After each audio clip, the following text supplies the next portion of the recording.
Good evening, everybody. Here we are, Monday night. And as I said last week, we're going to, even though you may not have heard it because I messed up my screen. And of course, I didn't notice last week. But we're going to give the tools a go. We're going to see if we can create us our own special map. Now I just got to remember how. I watched the videos, watched them last week, and here I am not remembering. All right, let's see. I think we need to create a workspace. So we're going to call this, cannot be empty. Yeah, nice air.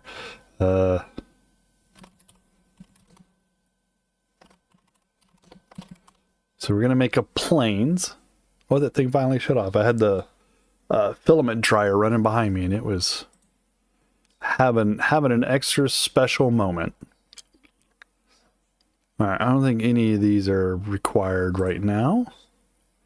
Open planes.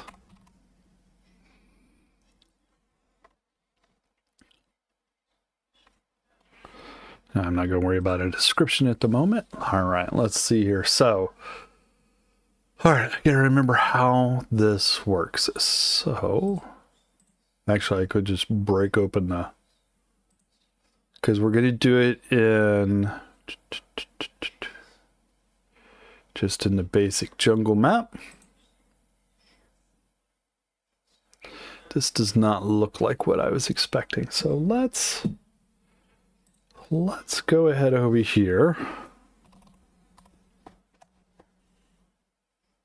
What is this thing called?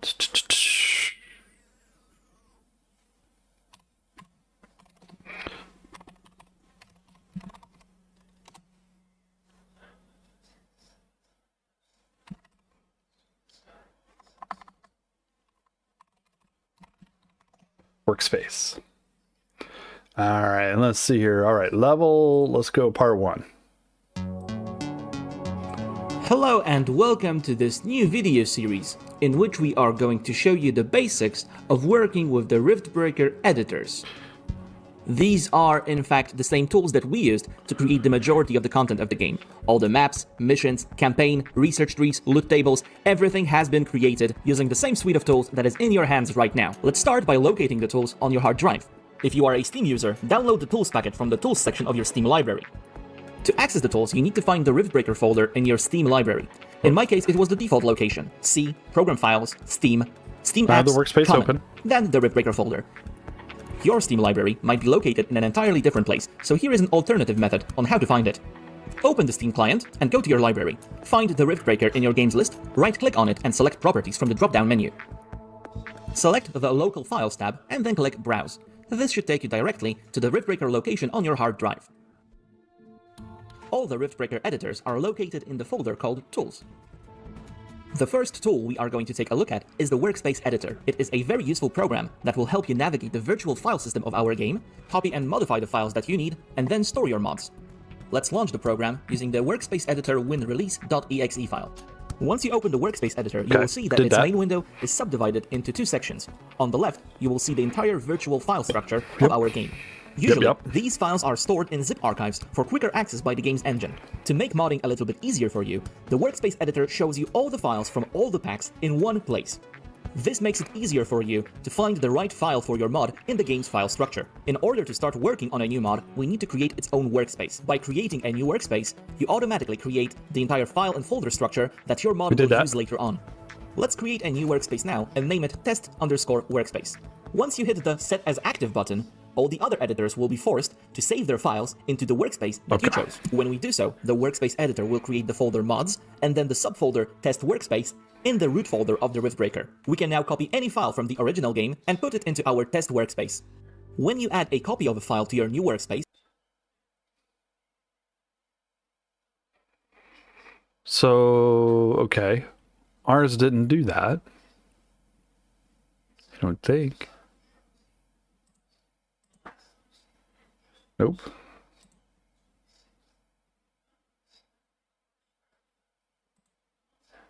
Don't want to do that.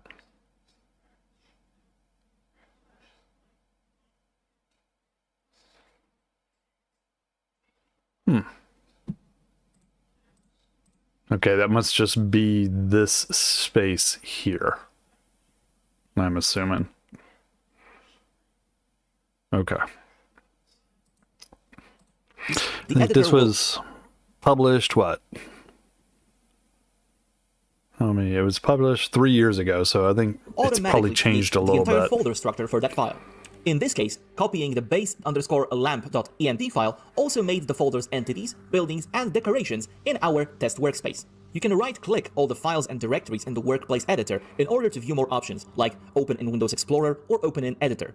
The workspace editor will help you maintain your mod's file structure and then allow you to zip it for easy distribution. It also gives you easy access to other tools, like for example, the level editor, which we will take a look at now. Welcome to the level editor. The orange bar at the bottom of the screen will inform you which workspace has been set as active. Make sure you chose the right workspace not to lose any progress. Using the level editor, you can either open map tiles created by us to reverse engineer our solutions, or you can go ahead and create your own map tiles. Let's create our first tile by clicking File, then New, and giving our new map a name. At this Hold on, everybody. Slow down.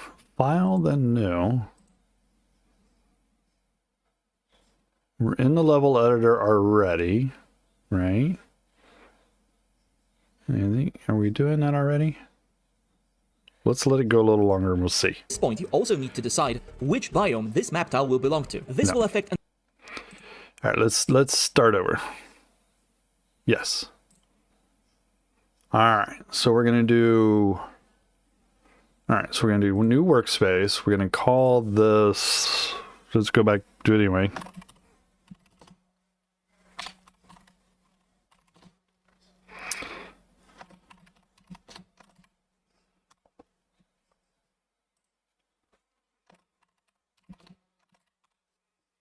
Okay.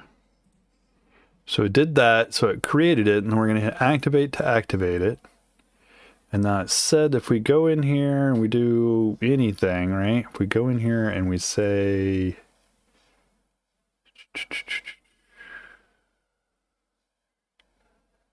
Oh, where was it?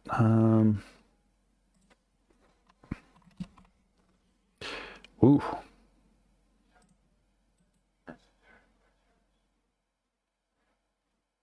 Copy to workspace. Okay, so it does all that. Okay. Where are we at here? All right, let's back up. Back up a little more. Lose any progress. Using the level editor, you can either open map tiles created by us to reverse engineer our solutions, or you can go ahead and create your own map tiles. Let's create our first tile by clicking File, then New, and giving our new map a name. At this point, you also need to decide... All right, so we're going to go to the level editor.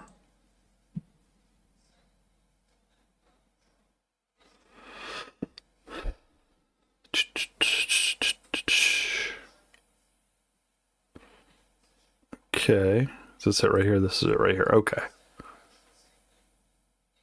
New tile. We're going to set the biome to jungle. Tile name.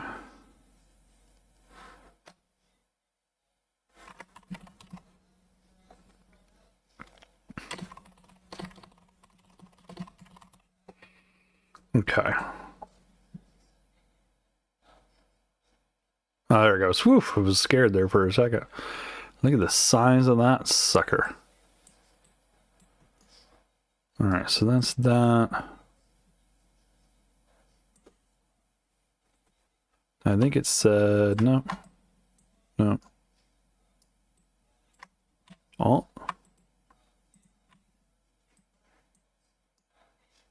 All right, Alt, middle button, orbits. Middle button, slides. Okay. Decide which biome this map tile will belong to. This will affect a number of things. For example, the weather, the lighting, but also in which missions the map generator script will be able to make use of your new tile. In this example, I just went with the most basic one, the jungle. This is what a brand new map in the Riftbreaker looks like. Let's start with camera controls first. Click and hold the middle mouse button and move your mouse in order to pan the camera. We got that. Gotcha.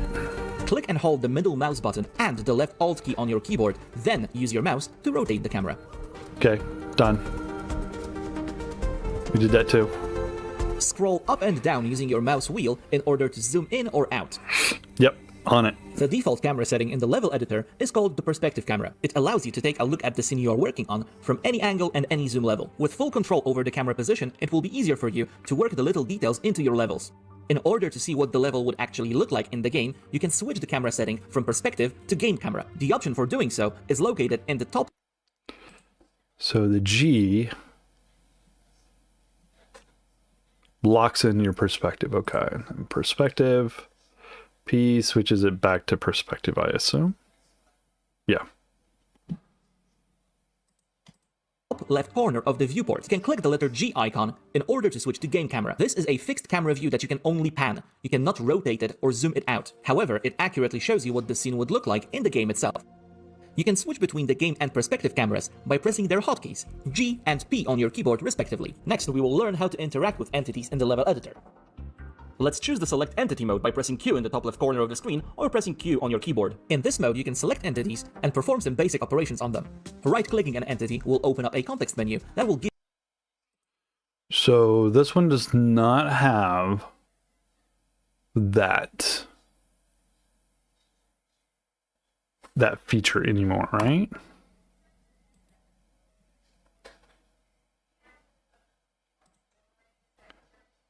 Yeah, it does not have. So we're doing without the Q. We're doing without the some of that up there. Give you some basic options. The option to zoom, also available under hotkey Z, allows you to focus your camera on one given entity. It's very useful when you want to quickly switch the focus of the camera. So I think that's going to be this now. That. Right click, zoom. Okay. I think they just put icons on those instead of labels. The next option under the letter W is the Move option. This mode can also be activated by pressing the letter W on your keyboard. You will notice that our blue entity now has some gizmos that allow us to move it around in 3 dimensions. Simply click and drag one of the arrows. Let's see. Yeah. That's hibbity hibbity hoo. Hibbity hibbity hoo.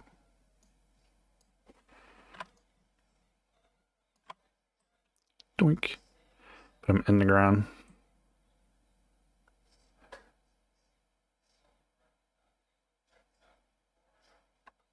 Okay, let's see. Is there a... Yeah, align to terrain. Okay. To move the entity in your desired direction. Most entities in the game need to be placed on the ground level. Pressing the D hotkey once will drop the selected entity to the ground. It is very useful because the ground level is not always 0 on the high. Alright, so if I go weird, I can press D. Okay. Yeah. I just noticed that there was a thing here for it. Oh, they changed it. Okay. Yoink. Alright. Keep going. Scale. The next option available under the hotkey E is Rotate. The gizmos around the selected entity will turn from arrows to circles. Click and drag any of them to rotate an entity in any given direction. You can fine-tune the position, orientation, and scale of any entity by using the Transform window in the bottom left corner of the screen. The last control mode you need to perform all the operations on entities on the scene is Scale under the hotkey R. The controls here are pretty much the same. So let's change, any gizmo in order to apply the change to scale of the entity. Quick tip. If you click and hold the point where all the gizmos meet, you will scale the object in all directions at once by the same percentage. If you wish to go back to the original size or rotation of the object, I don't know where they came up with that. That's not what the neck looks like. Reset the scale or orientation.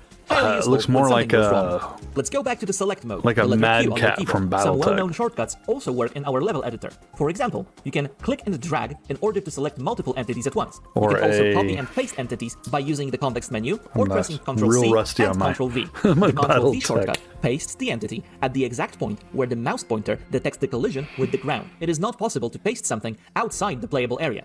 Once you select multiple entities by clicking and dragging, oops, you can apply transformations to them at the same time. For example, you can move the entire group at the same time using just one gizmo. Okay, got all that. All right.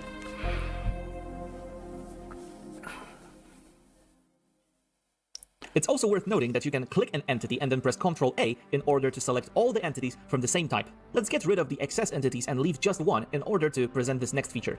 Click and drag to select the excess robots, and then simply press Delete in order to remove them from the scene.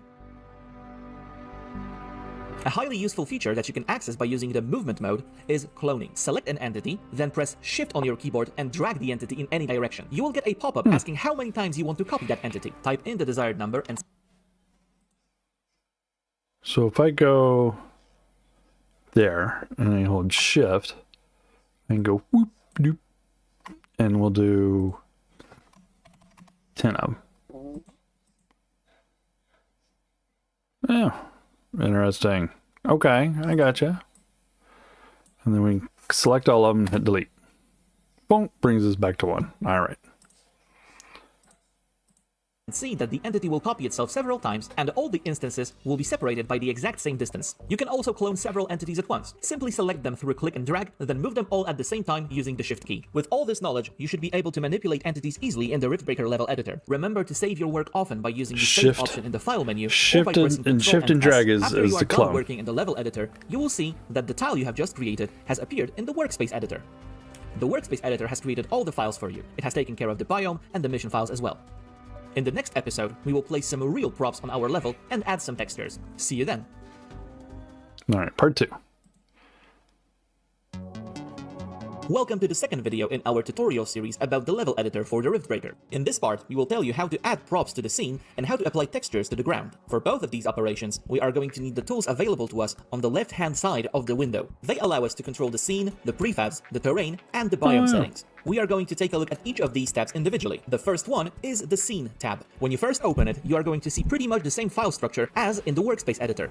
It's a list of all the folders that contain entities that can be placed on a scene in the level editor. This list is auto-generated and fully dynamic. If you create your own entities that could be placed on the scene, the game will automatically find them and put them on the list for you. Feel free to explore all the different categories on your own. However, for this video, we are going to focus on the Props folder. It contains all the decorative elements that we used to create levels for the Riftbreaker. Crystals, rocks, trees, grass, and many more. Select any of the items from the list by clicking the left mouse button and then clicking again in the viewport of the level editor. You will place that prop directly. All right, let's see. So props. Ooh. Ah.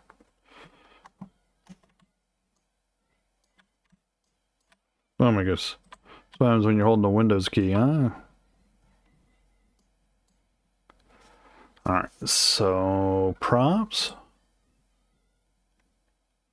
Bush. Look at these bushes.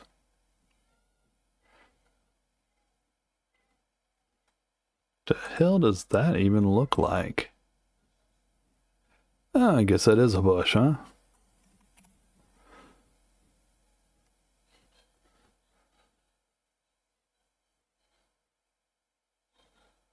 But we're making planes, standard small. Okay, grass. Oh, there is one labeled grass. Interesting. What are the base ones? Nothing there. Okay. Grass.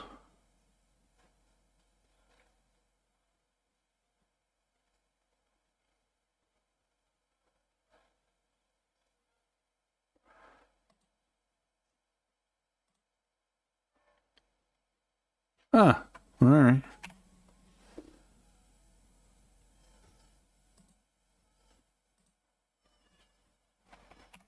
Bull rush is what that's called. Okay.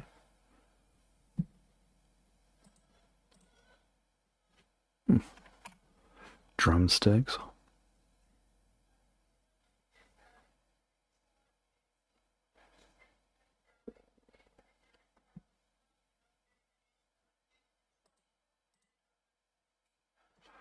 Does that really look like grass?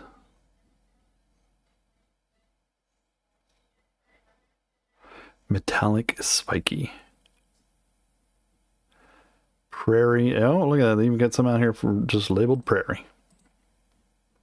Oh, I like that one. So it's prairie big.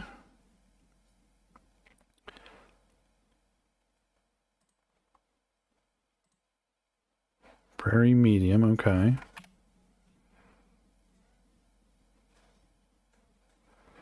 And standard, we'll say standard, big. That's just grass, right? Okay, okay, all right. What does the blue one look like? Oh, it looks like bluegrass, okay. Standard small blue. Standard very big.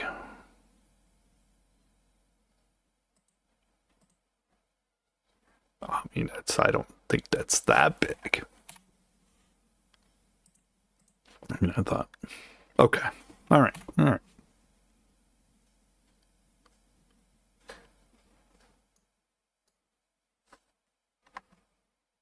I want to do this button and that. So if we do very big and then do shift.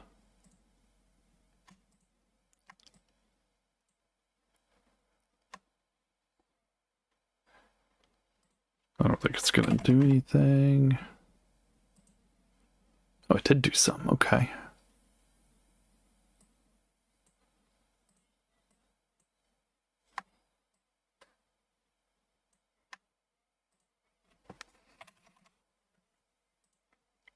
Yeah, allows my duties right there. Okay. All right. Back. Click onto the scene at the point where the mouse cursor detects a collision with the ground. Use the select, move, rotate, and scale features that we discussed in the previous video to manipulate the objects that you put on the scene. They are available under the hotkeys Q, W, E, and R. You can try building complex shapes from simple props. It is not an issue if props collide with each other. In this example, we used a couple of types of boulders to create a bigger, more complex rock formation. You can experiment with joining props from different categories with each other. Use crystals, mushrooms, and pieces of vegetation to create more interesting scenery for your tile. Most props are subdivided into categories by size. Use pieces of different sizes to add detail to your level. Adding a couple of piles of debris around a large rock formation can go a long way towards making it more lifelike. If you want to use several copies of the same prop, use copy and paste function.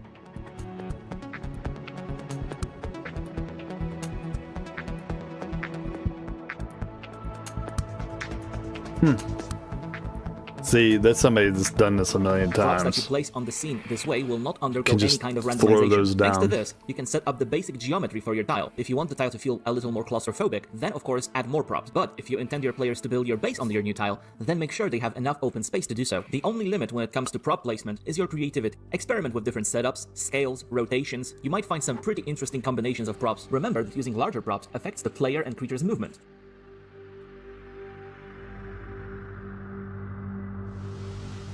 It's also important to place smaller props on your scene. Let's try creating a natural-looking field of grass. Pick one of the available grass models from the selector, place it onto your scene, and then copy and paste it a few times. Try adding bigger and smaller tufts to give it more flavor. It might not look great out of the box, but we have some tools to help you with that. Use click and drag to select all the props that you have just placed. Open the context menu using the right mouse button. There, you will find some randomization options. Let's pick randomize orientation for now. The editor will ask you about the possible range of angles that you would like to use. By default, it is 360 degrees, but you can limit it to your liking. Once you click Okay. So if I do this and I go randomize, orientation, okay, it'll just do that. And then we can randomize scale. Okay. I thought there was a... he's probably going to talk about it here in a second.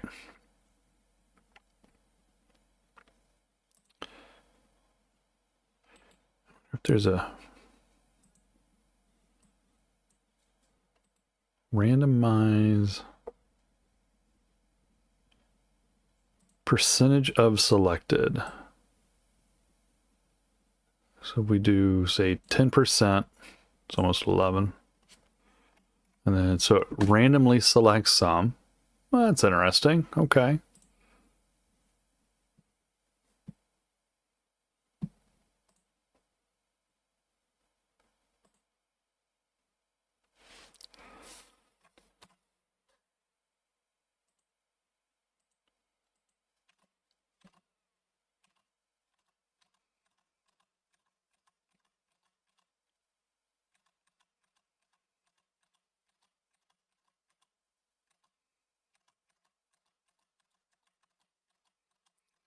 Control C, Control V.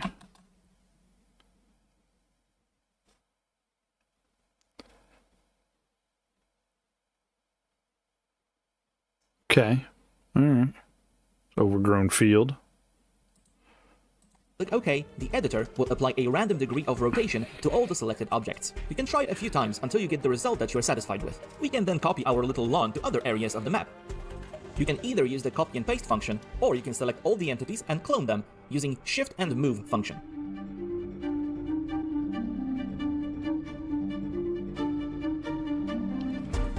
If you decide that you have overdone it a little bit with the number of props, we have a simple solution to help you with that as well. Select one prop that you feel you have too many copies of, and press Ctrl and A to select all props of the same kind. Then, press the right mouse button to bring up the context menu. You will find the option to remove the entities by certain percentage. For example, if you want to get rid of half of the instances of all the props of this kind, type in 50%.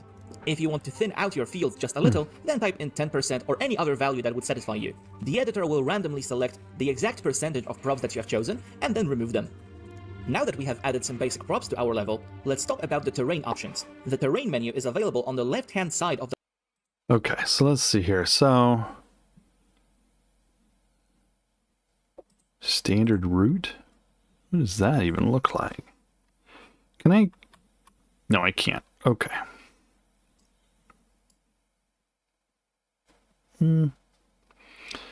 Let's put some of those around.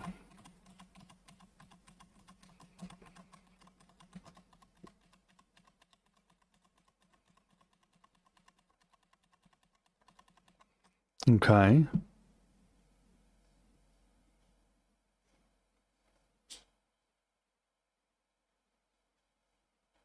Let's do a prairie small.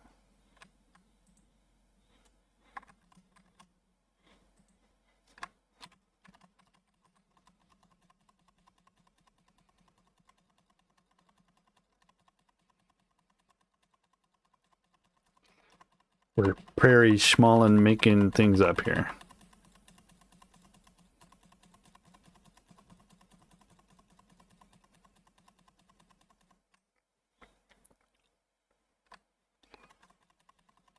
Oops. So that's prairie small. Let's do prairie big. I think that's that one.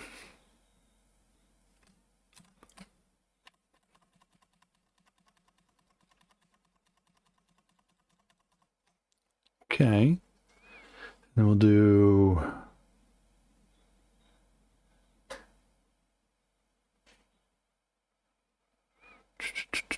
what else we want to put on there?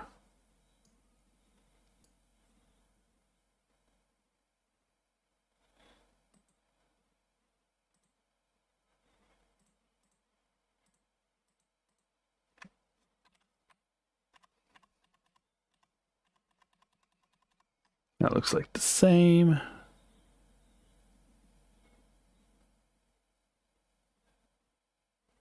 Let's do, we'll say medium, spiky, up there.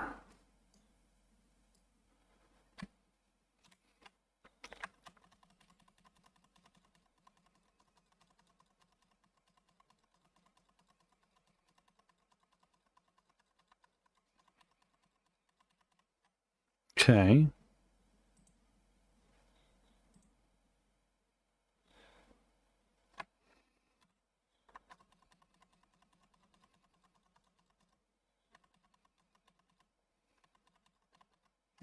And you know what I am thinking?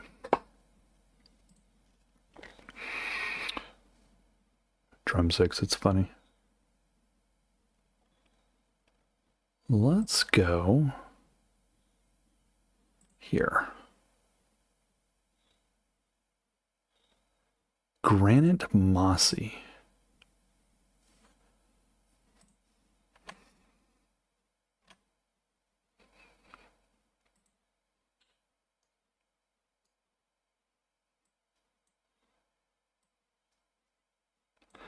Let's put that there.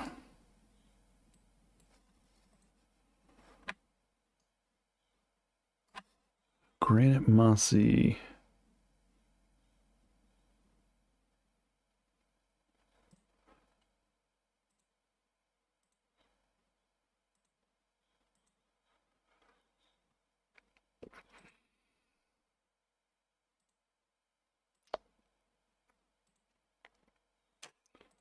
That's interesting.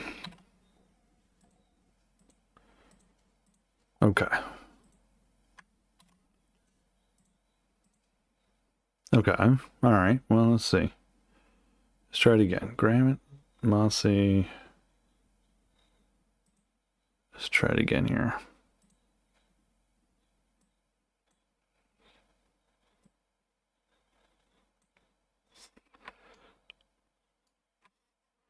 Let's throw a...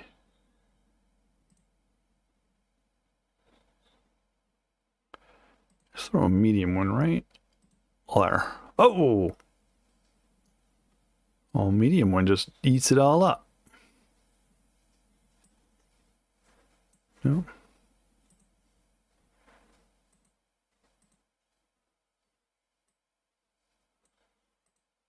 Let's move that one out there. Move this thing back. Nope.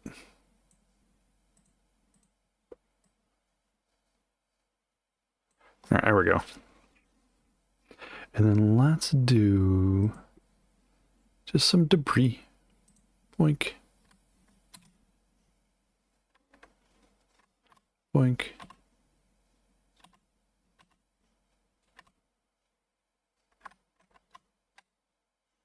All right.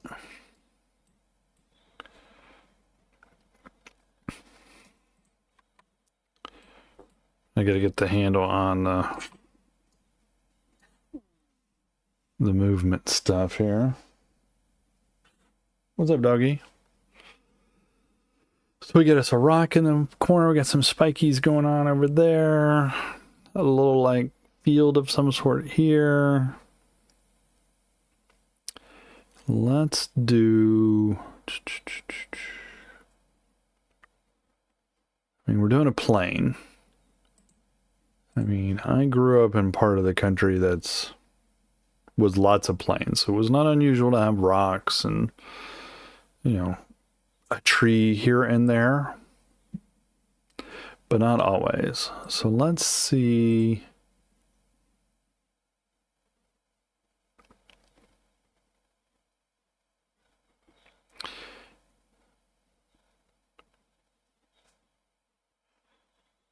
Let's see what this dry big looks like.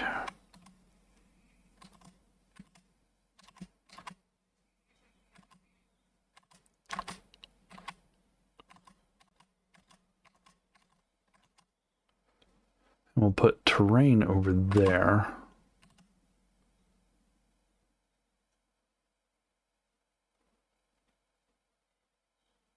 Gold, I like that. Let's put that there.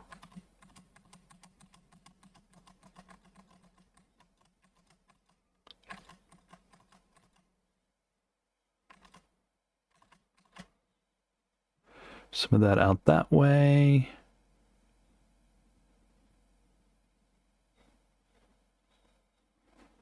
Standard big.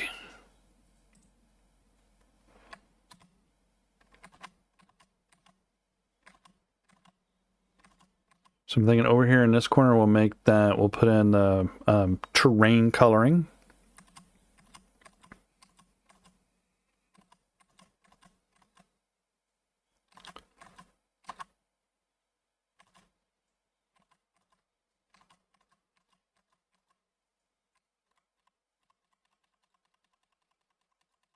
All right, let's do that.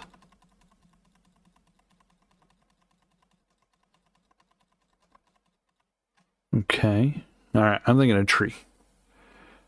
Let's do...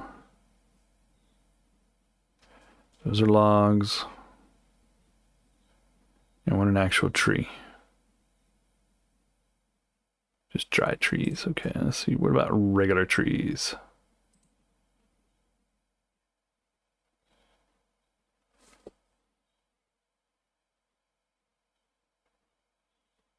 We'll do Let's do a big old tree here in the corner. Cat kids, well, they like that one. They made a lot of models of that one.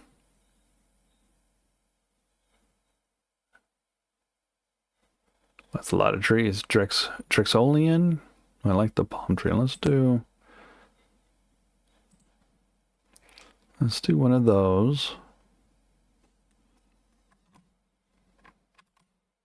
Put a couple of them right there. And then we'll do Joshua trees. Let's do a small Joshua tree.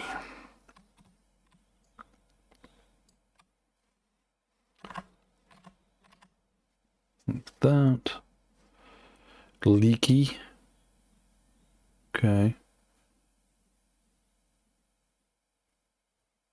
Well, they do have a lot of trees.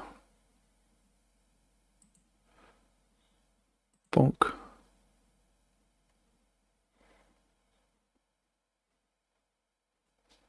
Tongue leaves, interesting.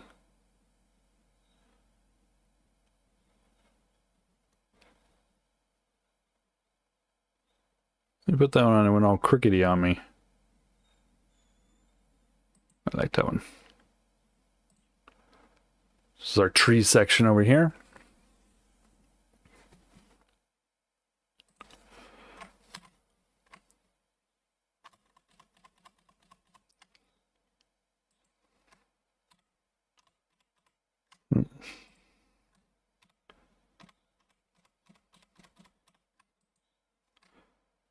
Is it not liking that?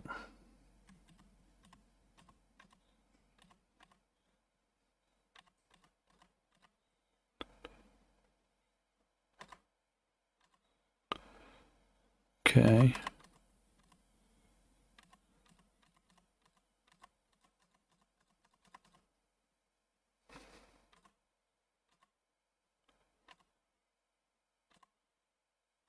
Okay.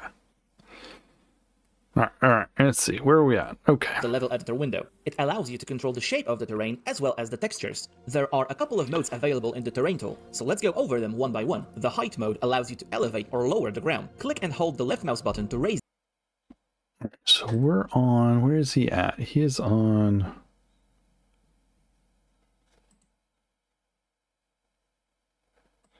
I don't remember how you got there. Terrain. There we go. Let's do... We don't want it to go too high, so let's see what that looks like.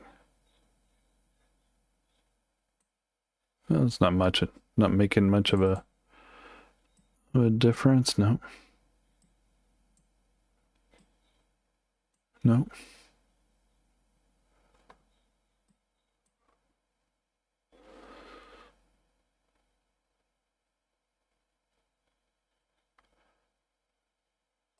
So it's going to be under height, I think, maybe? There we go. Ooh. So we back the strength down. So you got to remember, Mr. Riggs is going to be able to walk on this, right? Okay.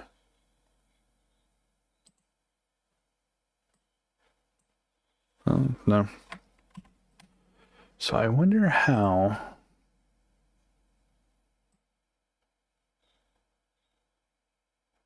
Okay, so I think they cover it in this one. The terrain. Water. You can hold the right mouse button Make a to lower depression. it. You can change the radius and strength of your brush to give you more control over what you're doing. A larger radius with lower strength will allow you to be more detailed with your operations. Since terrain level changes do not generally play well with the navigation in the Riftbreaker, we opt away from using these. Use the height tool to introduce gradual level changes in the areas that are outside of players' and creatures' reach. In order to create cliffs or canyons, we more often use the level feature. The level mode works similarly to the height mode. Press the left mouse button to elevate the terrain and the right mouse button to lower it. The key difference is that the level tool will only raise the terrain or lower the terrain to the exact level that you specified. Another cool feature of this tool is height probing. Hover your mouse over the elevated terrain, click your mouse and drag. The tool will automatically elevate the terrain to the exact level where you first clicked your mouse. You can also use this to flatten the surface of your map. Simply click on the ground level and then drag your mouse. Using the level tool, it's very easy to create cliffs and canyons to modify the look of your map. When you do create cliffs and canyons, it's generally a good idea to use some props to hide the sudden elevation change. There are a couple of sets of cliff rocks in the game that will help you do exactly that. Combine different models, add some debris, and you'll have a natural looking mountain in no time. Remember to try out different settings of orientation and scale of the props that you want to use. Use the perspective camera to make sure that there are no holes and that you are satisfied with the results. If you want to check what your new rock formation is going to look like in the game, then switch the game camera by pressing the G button.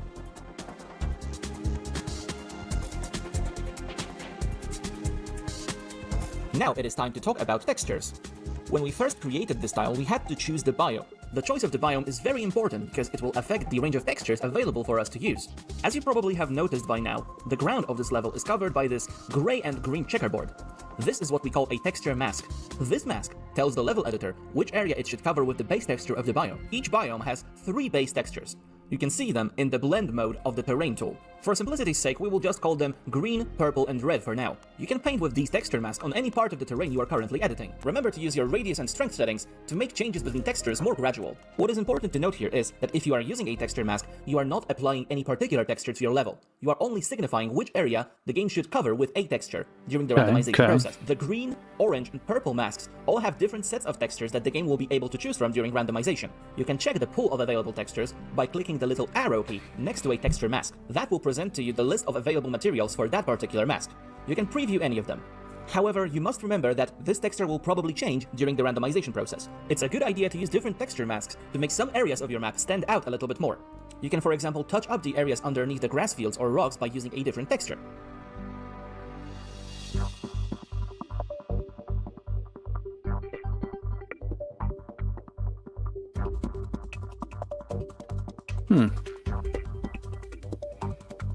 If you want to make some areas even more unique, you can also apply custom textures by adding them to the texture pool. In order to do so, you must click the green plus button in the materials section of the terrain menu. That will allow you to choose from a list of all the materials available in the game. What is also important is that the textures you choose this way will not undergo randomization during level generation. So if you want to paint the area around the cliffs on your map with some particular texture, you can easily do so. At any point during applying the texture masks, you can always check how the textures will blend with each other by selecting different materials. Now, let's see. Texture. Was it under? Biome?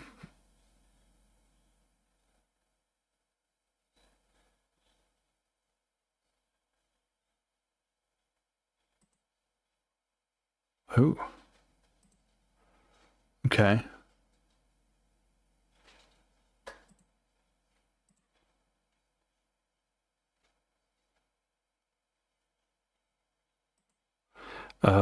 Okay, I gotcha. So this one's gonna be green, but if I go here and I select purple, nope.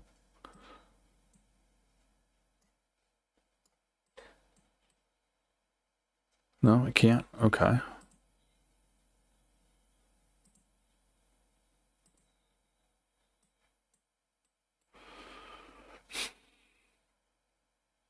All right, how do we get there? Back up. He went to terrain.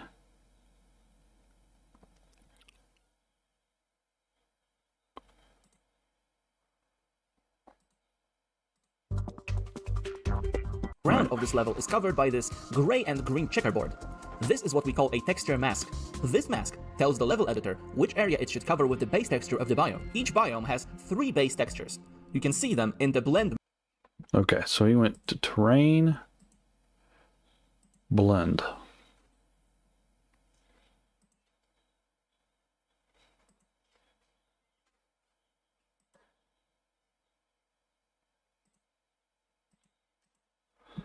So if I go here, oh, okay, I see what happened.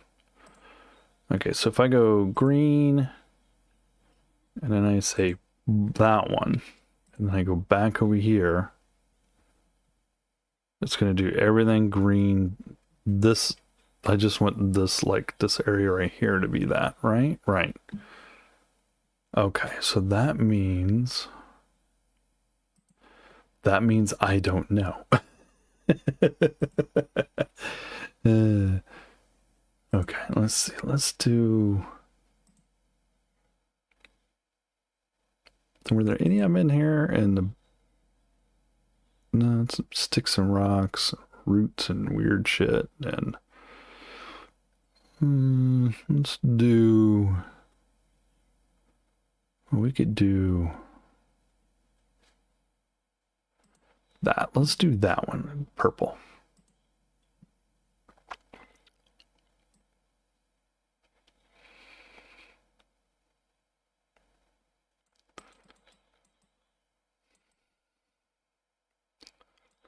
All right, would you like that? Okay.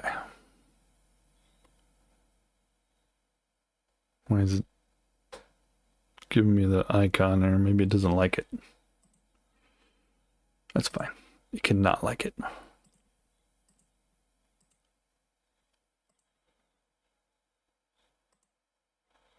All right, and let's see now. What was the orange one? Orange one had just all these various things in it. So let's do it's like let's paint some orange on it. Like over here.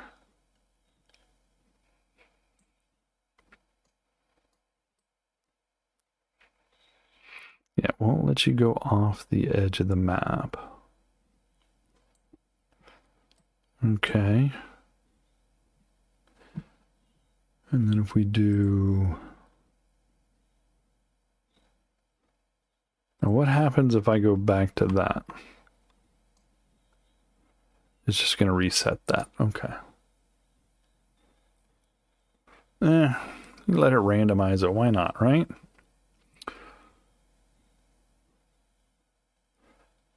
Now if we go to G...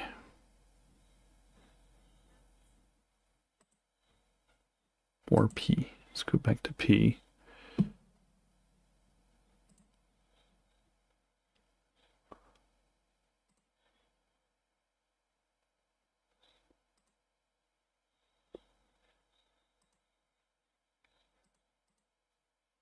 Interesting, interesting. I like the first one. Interesting. Okay. The mode of the terrain tool. For simplicity's sake, we will just call them green, purple, and red for now. You can paint with these texture masks on any part of the terrain you are currently editing. Remember to use your radius and strength settings to make changes between textures more gradual. What is important to note here is that if you are using a texture mask, you are not applying any particular texture to your level. You are only signifying which area the game should cover with a texture during the randomization process. The green, orange, and purple masks all have different sets of textures that the game will be able to choose from during randomization. You can check the pool of available textures by clicking the little arrow key next to a texture mask. That will present to you the list of available materials for that particular menu mask. has changed. You can preview any of them. However, you must remember that this texture will probably change during the It's now randomization under process. the biome It's a thing good idea instead. to use different texture masks to make some areas of your map stand out a little bit more. You can, for example, touch up the areas underneath the grass fields or rocks by using a different texture.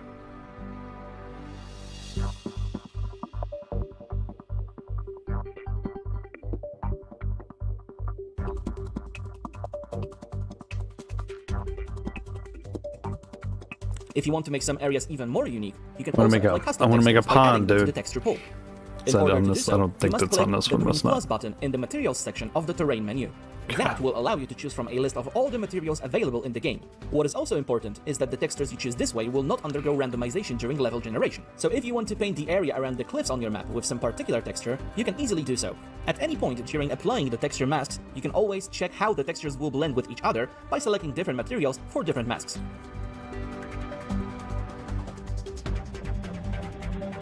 In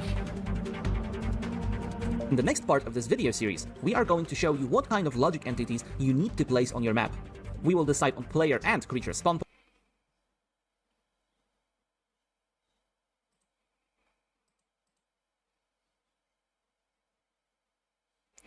How do I save them?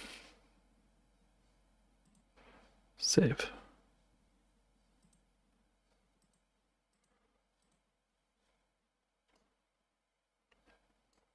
I think we should put... I feel like we should put some...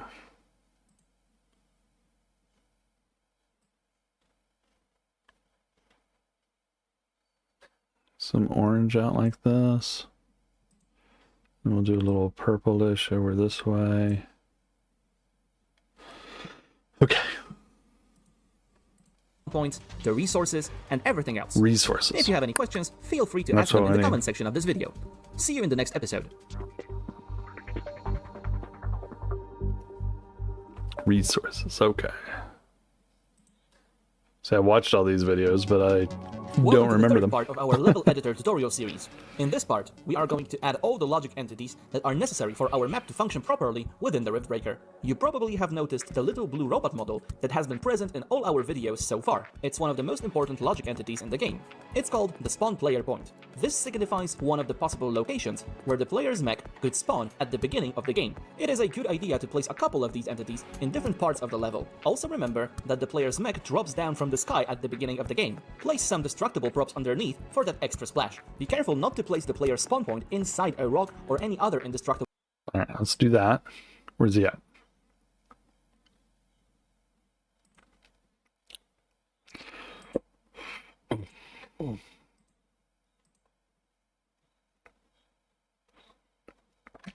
That's him. Or her. You know, depends.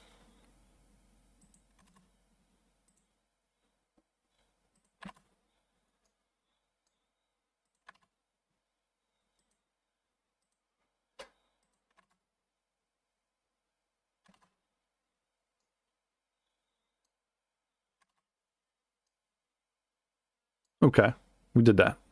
Go.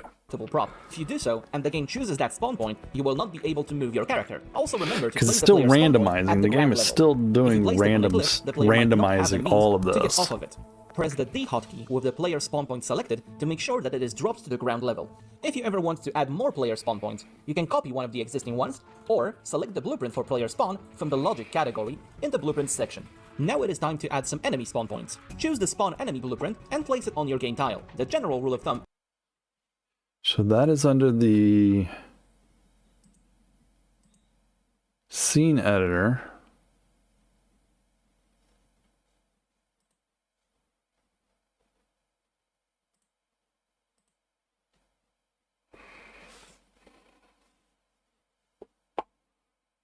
Spawners.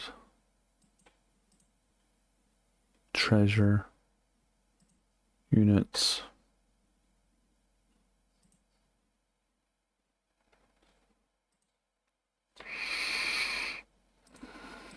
Is to place a couple of enemy spawn. What did he select? Logic. Back up, dude. Category in the blueprints section. Now it is time to add some enemy spawn points. Choose the spawn enemy blueprint. So that was under...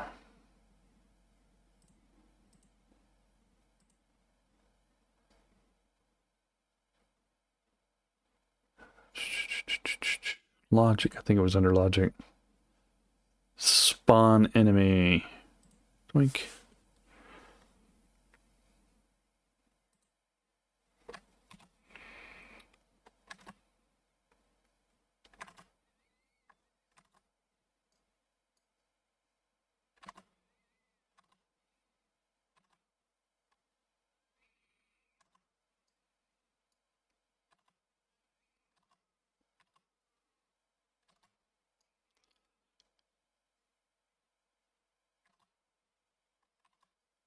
Because I know it says make sure we put enough spawns around.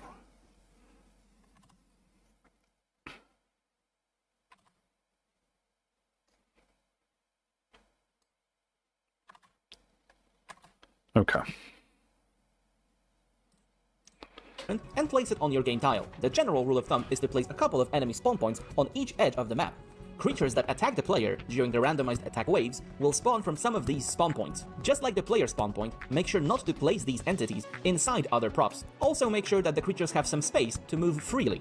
It is also important to place some enemy spawn points on each of the edges of the map. This is important because the attack waves spawn off-screen. You do not know where your tile is going to be situated when it comes to the map generation process. Let us give you an example by extending this tile. you can see that we have added an identical amount of empty space to the right of our tile. Let's copy all the entities to it. If this was our final game map, the spawn points in the middle would be deleted by the game automatically. It would only select spawn points from the edges of the map. Placing enemy spawn points on all 4 edges is safe and recommended. Okay. Now that we have our player and enemy spawn points, let's add some creatures to our level. You could place enemy units one by one, just like any other prop, but that is both inefficient and not guaranteed to work entirely properly. Instead of that, we place random creature volumes on. So you went to spawner. Okay, so these are no good. I don't think.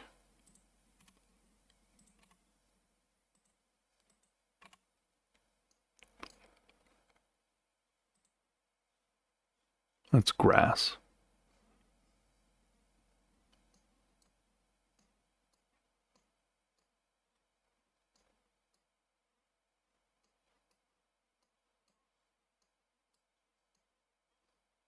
Let's see. I thought I put more on here. Is that one right there?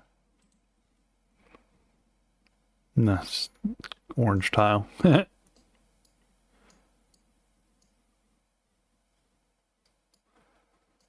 Oh, there's one. There's one. There's one.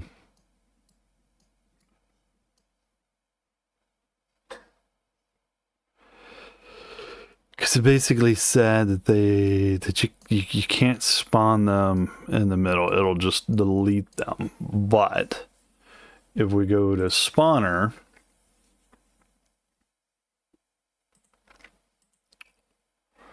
and do not item spawner,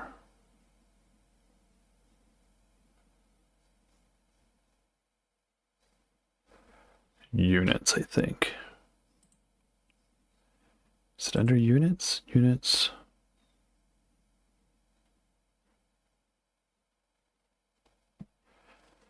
Volume. What did he call it? Which ones did he use? Units regular.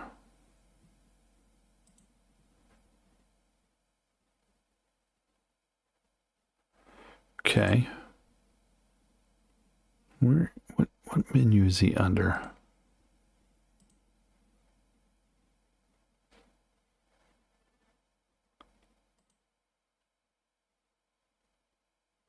Add some creatures to our level. So he went to units, which is where I went.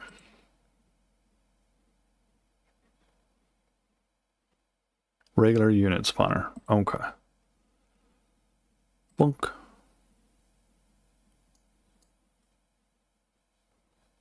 Right. You could place enemy units one by one, just like any other prop, but that is both inefficient and not guaranteed to work entirely properly.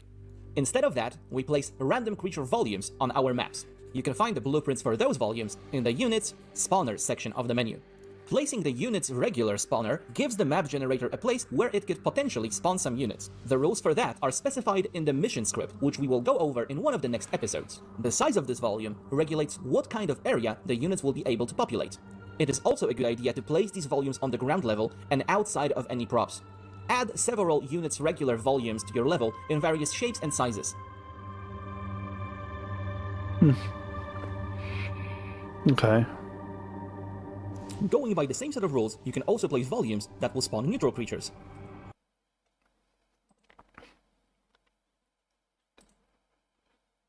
So you could do here.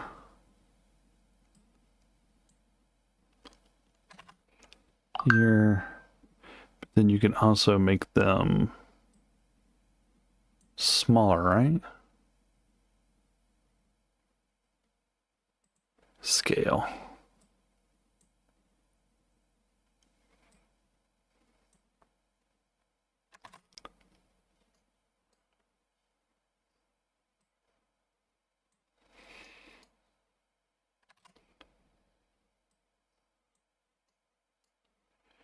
We could do a boss unit.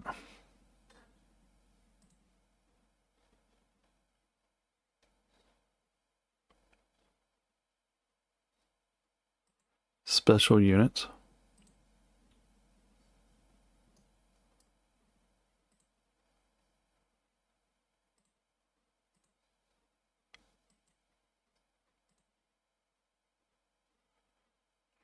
It doesn't care for that, huh?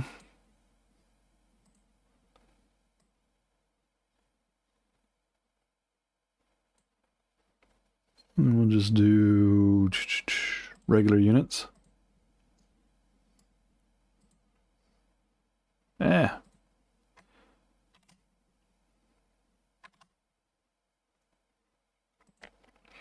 Let's scale these.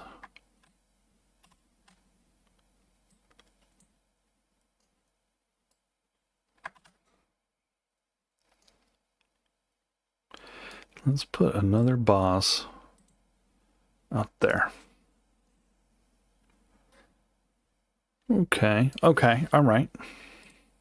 The species that spawn from this volume will vary from biome to biome. You can also modify that using the mission script. Please note that the creatures that spawn from these volumes are the regular units that use the ground navigation system, like Jervines or Sulfurids. The smaller scavenging creatures like Quelbers or flyers like Visaurus will spawn in regardless. Now let's take a look at volumes of other types that require some special rules to be placed correctly. A great example of that is our random resource volume. You will find that volume in the resources folder in our blueprint browser. There are two pieces of the puzzle that we need to place in order for the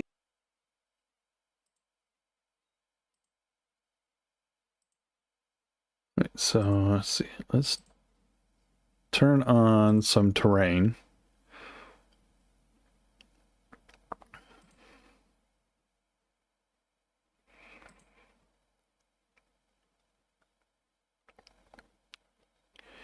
Yeah, the orange one.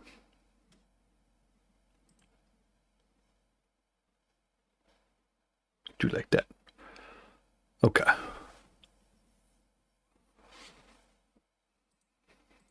game to randomize resources the way you want it. Resources. So we'll go back to scene. Spawner. Wait, resources.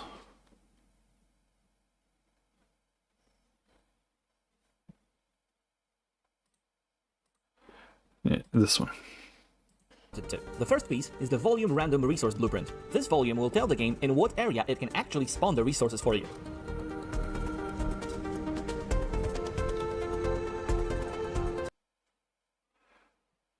So where is that?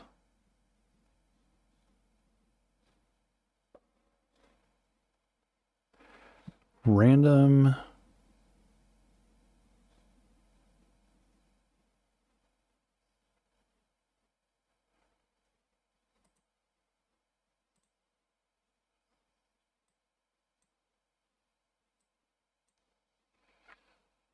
Random resources, is that what it's called on that one? Yeah.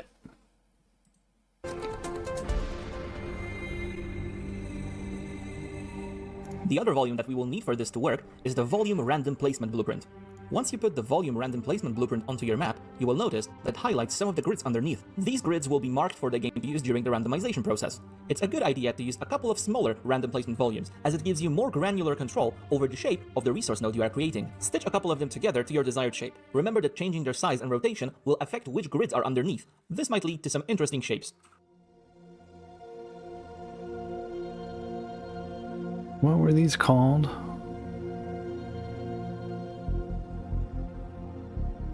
Once you are satisfied with the shape, remember to encompass the whole random placement volume with random resources volume. These two will work together during the randomization process in order to create resource nodes for the game. Once you have created one such set, Random?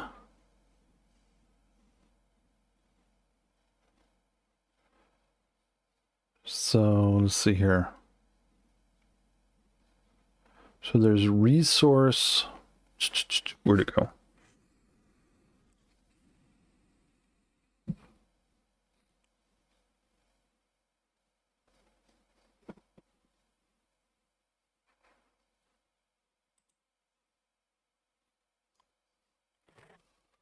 So that's random resource.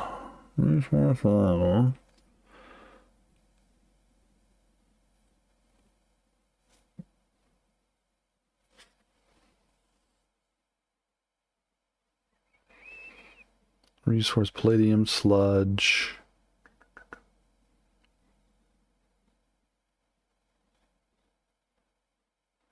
I think it's this one, right? No. Yep, that's random resource.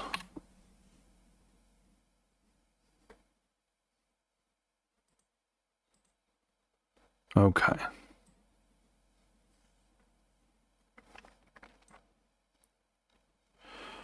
So they're saying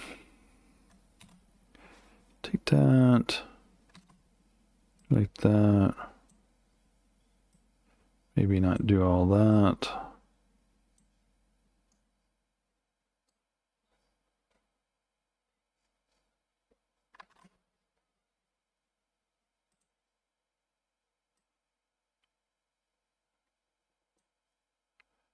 Do like that.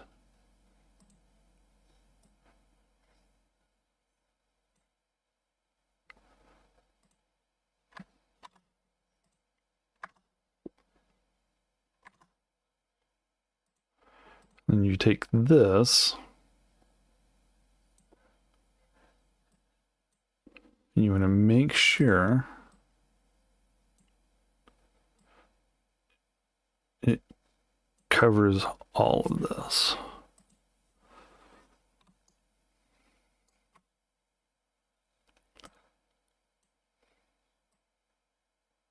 Like so.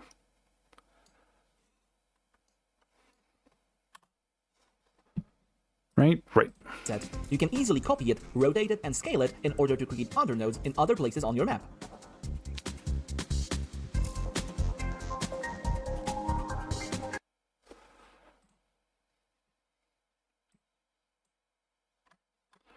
So I want to do all that.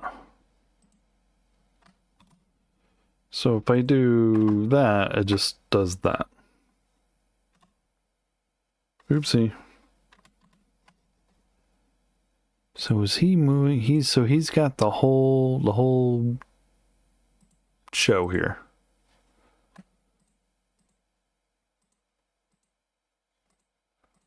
All right, so let's try it like that. Uh-huh.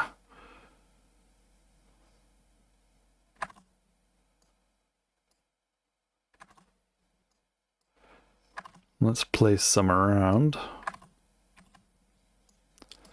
Like so.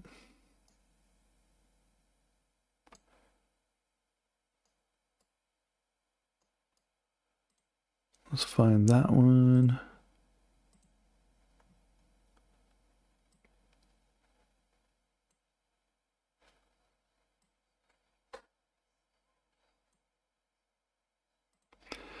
That's not what we wanted.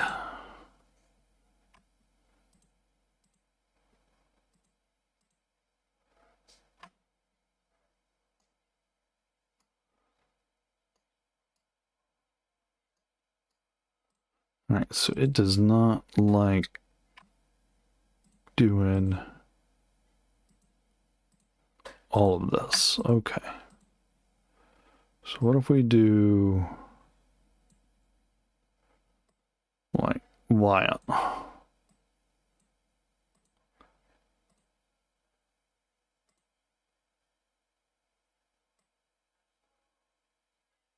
Like that. What if we do that?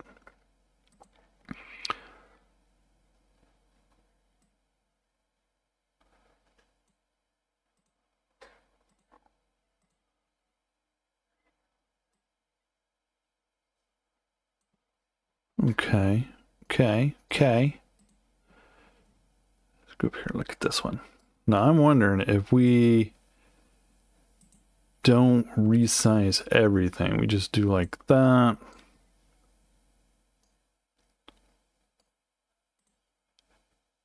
And then do like that. If it will just fill in where we've got it. So, okay. Now, let's add some liquids to our map. The first thing we need to do here is to create a pool our liquid resource will reside in. You can easily do this by using the terrain tool in the level mode. Set the value to a non-extreme one, like minus 2.5 meters. The reason for that is the fact that Mr. Riggs can actually walk into those liquid pools, and his height is about 4.5 meters. You don't want them to cover him completely. Remember that you can change the brush size to have more control over the shape of your pool. Once you are happy with the shape and size of your pool, let's move over back. So we're at the terrain level editor. So let's go to, oh, it's saved. Good. So let's go to terrain. We'll go to level.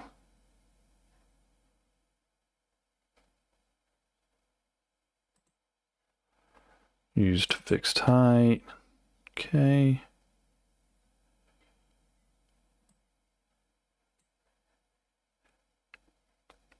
So if we take and we go,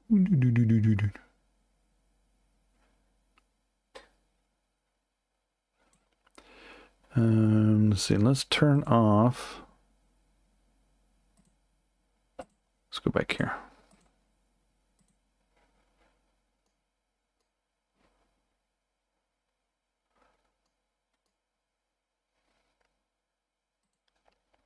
That's not what I want. I want to go here.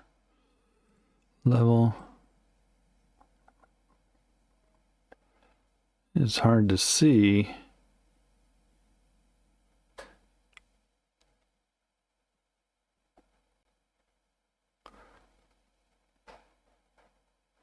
When it's decided on. Okay, so we do that. Back to the scene tool. Open the volumes folder and find volume random liquid resource. Place this.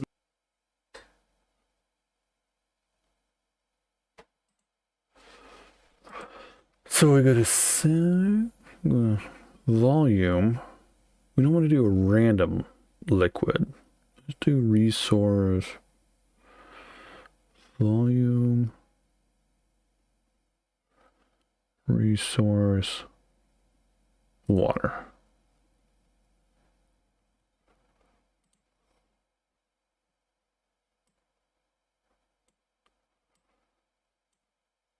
Oh, it's wrong way.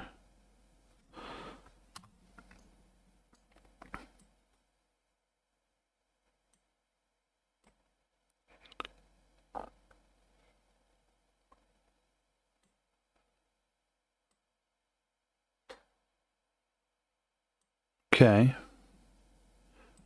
We need to go back here and turn this back on so we can see it.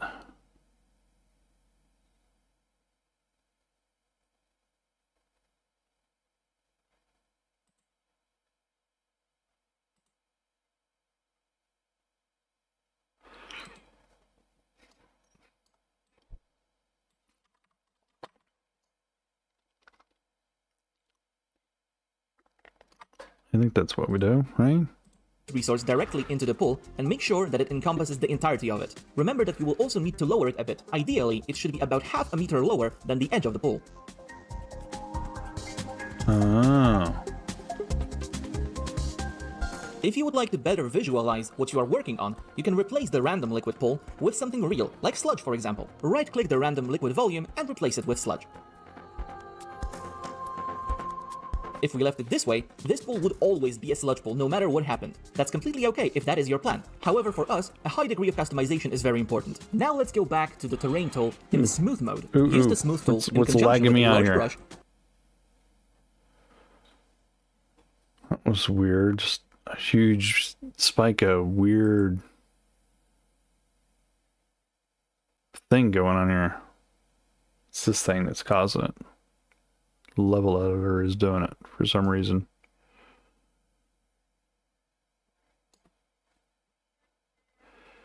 Now it said, question is, how do I select it? All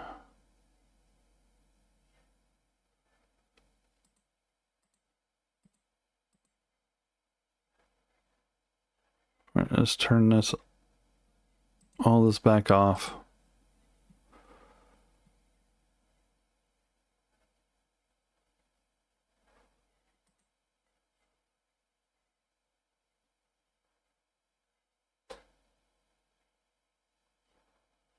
Wow, I don't know what is going on with it. It is not having a good moment.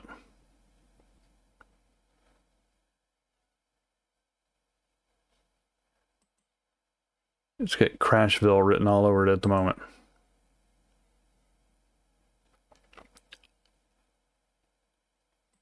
Let's minimize it. See if it behaves.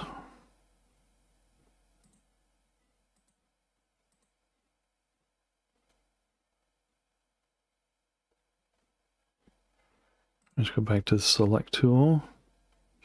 Whoa, chill there for a second.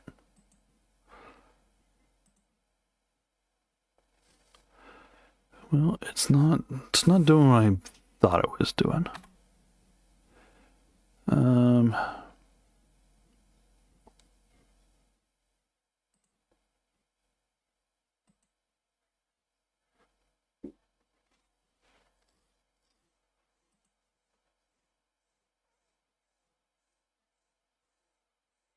I told it to put water and it's got weird.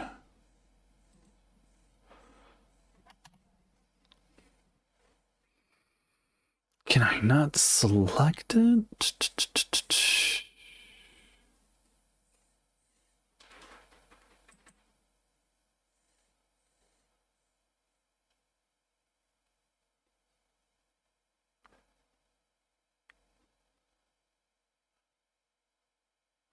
If we do a transform on it.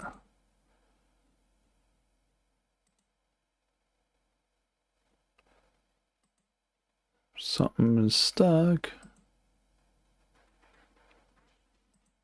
Yeah, it's not switching off of this. It's just putting water everywhere. Okay.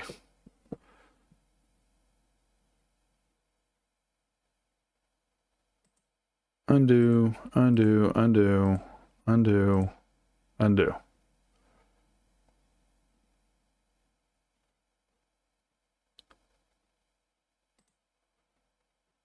You know, melt down the level editor.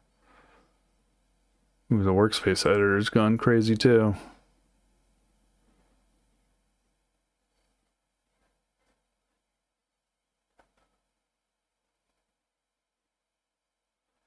It is lagging out hard.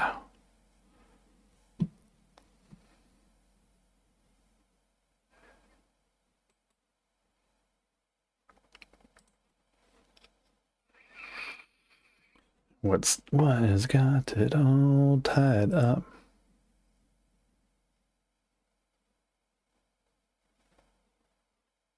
Yeah, it's something. It's having a bad moment. I'm gonna close it.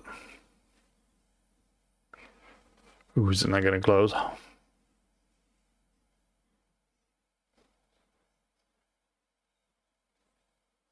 think we're gonna call that locked up.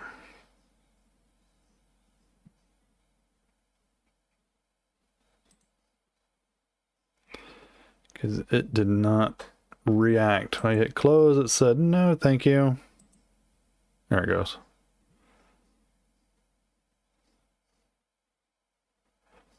Oh, I'm getting it all over. Is it Chrome that's causing it? This level editor? Let's get rid of that. Cancel.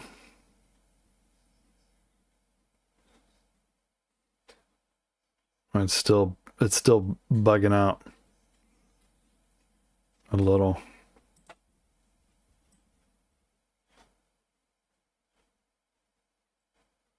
It's interesting. I swipe it off and there's like a delay. I wonder if it's probably OBS. Ugh.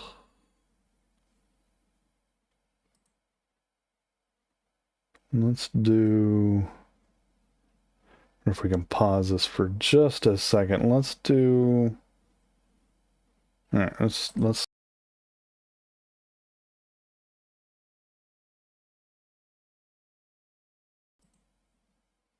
See if that is better. Stop it just for a second. All right, that seems to, yeah, that got better. It was weird. It was OBS that was having the issue. Okay. OBS got disgruntled. All right, let's go back into this.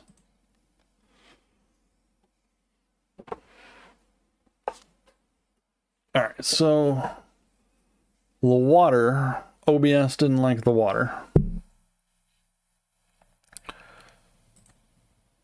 It said hell to the no with water. It said, no, not doing it. Nope.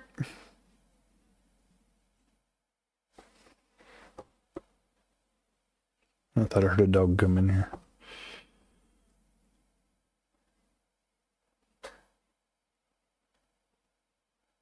I'm pretty sure I hit level editor. What's it doing now?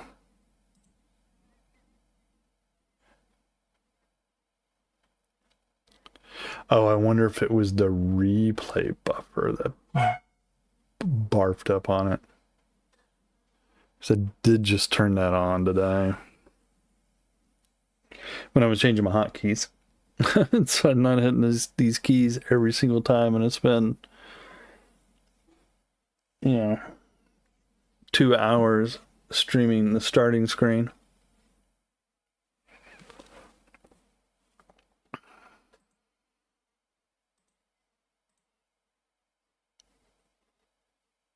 Pretty sure I hit level. Let's try it again. There it goes. That seems to be laggy at times.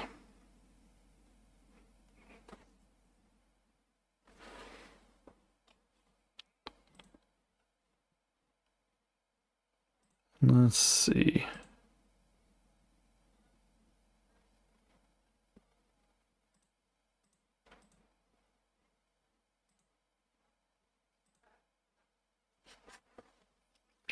It's interesting. There is nothing under recent. All right.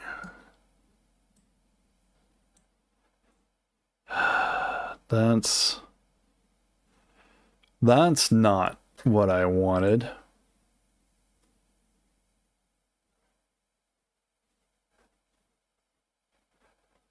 So what was it saving, I wonder?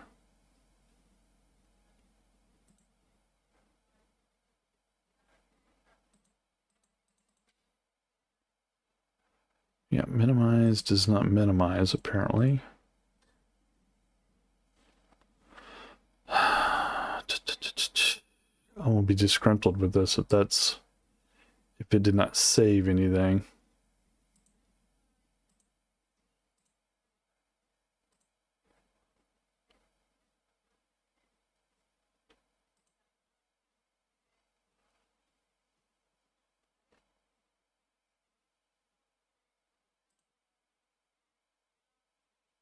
Let's try it again.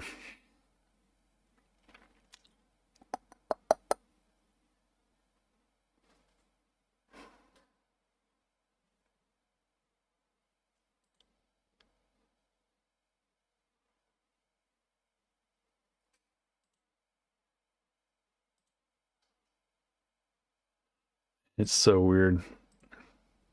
It will only exit when you do it that way.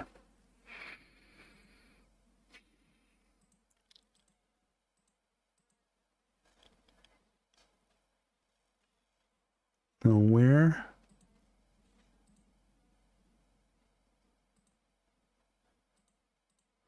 Show my autosaves.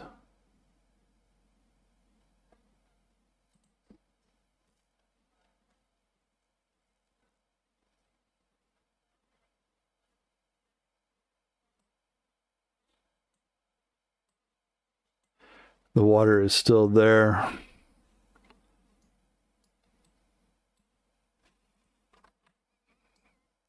Can I?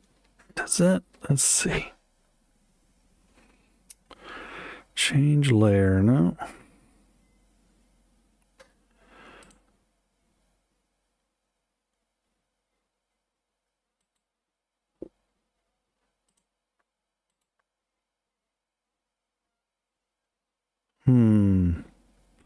How do I unhide?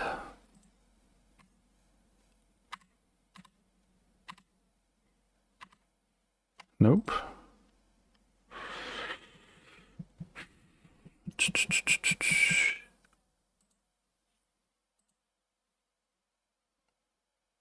It's interesting. Display floater. Ah. Log. Train hulls. No. Wireframes. Ooh, interesting.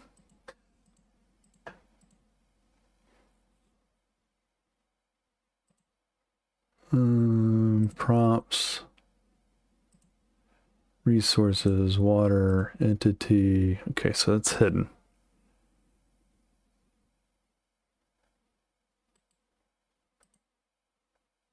Now, can I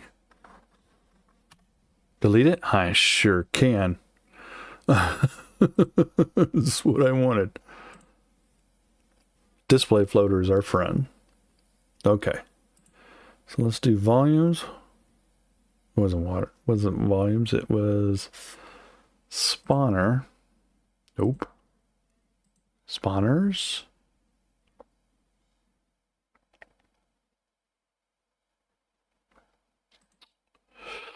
Resources. That's what it was. Resource. Volume. Water.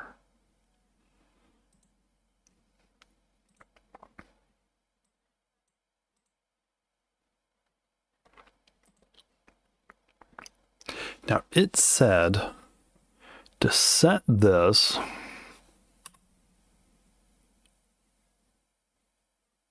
a little bit below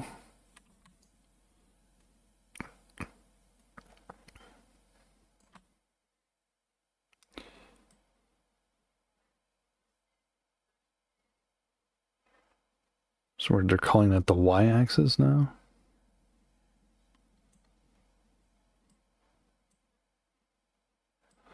Oh.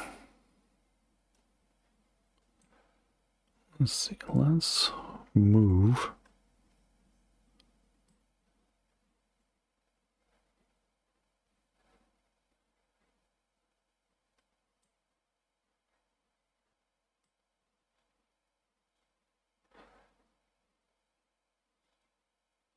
Okay.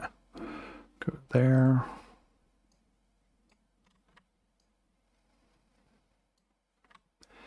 And then we'll go like this.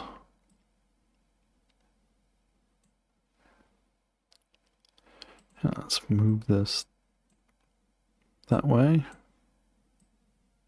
Not you, the water.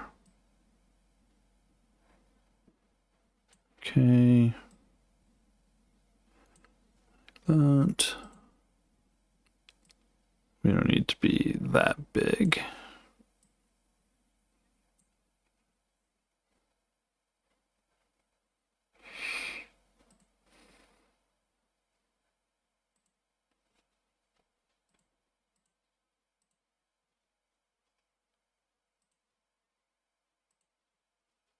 What's this button do? Camera options. Not helpful.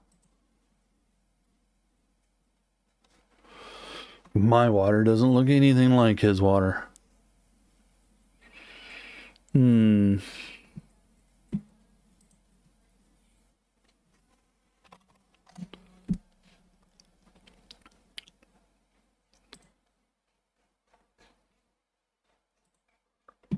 To make the edges of your pool more smooth and gradual. Optimization is very something real, like sludge for example. If you would like to better visualize what you are working on, What's that mean? So I should go here.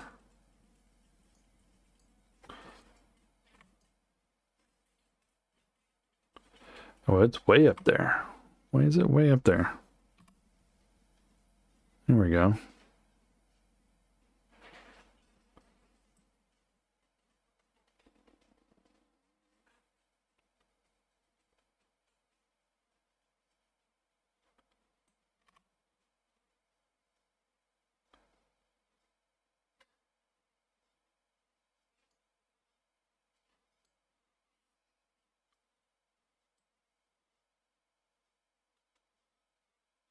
So we'll do like 2.5.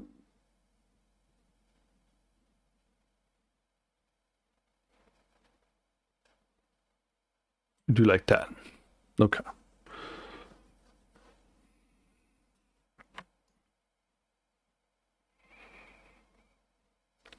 Oh, we're not all the way over there. Okay.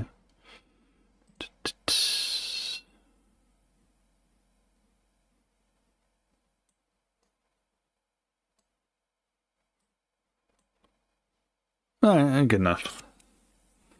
Good enough for a first try, right? Save that, just to be safe. You can replace the random liquid pool with something real, like sludge for example. Right-click the random liquid volume and replace it with sludge.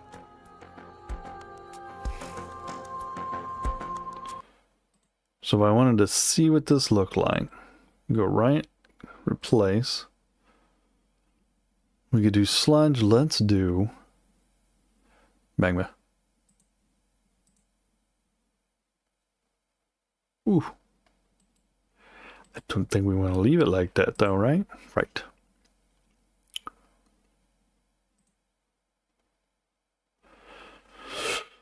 We'll do straight up water. Here we go, water. If we left it this way, this pool would always be a sludge pool no matter what happened. That's completely okay if that is your plan. However, for us, a high degree of customization is very important. Now let's go back to the terrain tool in the smooth mode. Use the smooth tool in conjunction with a large brush to make the edges of your pool more smooth and gradual.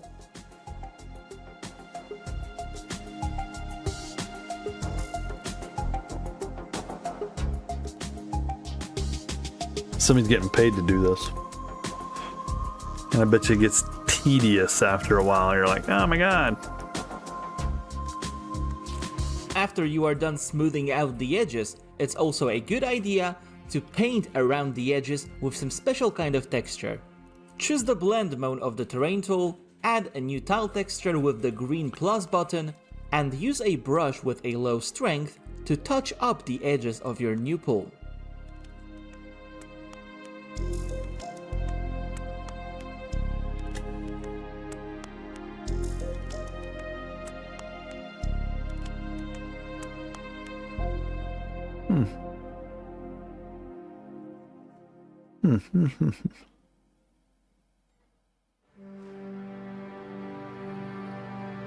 Ooh, that's hideous. That's not terrible. The other one was hideous though. That's... Now we can revert the sludge back into our random liquid resource.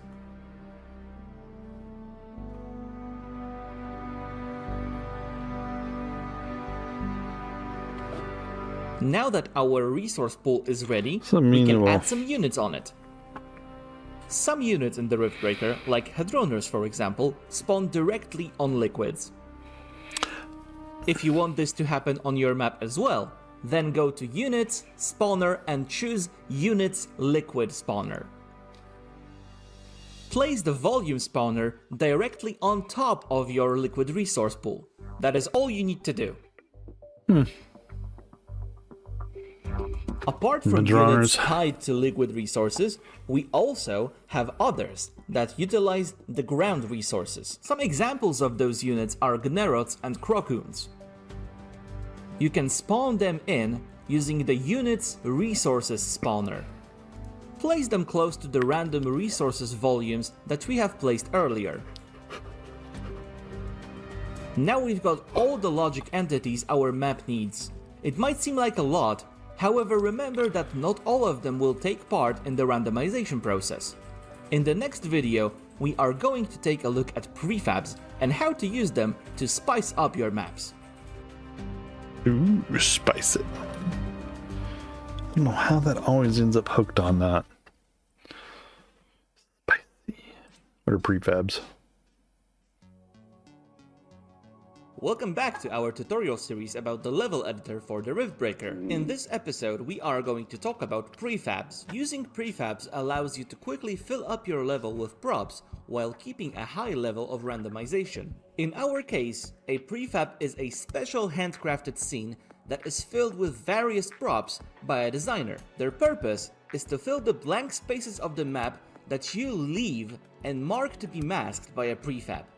In other words, prefabs lie underneath the regular tiles and pop up wherever there is. Okay, let's see now, where is that?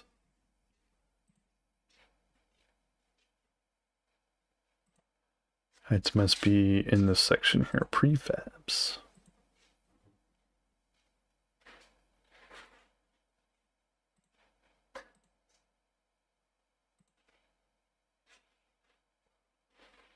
Custom Caribbean.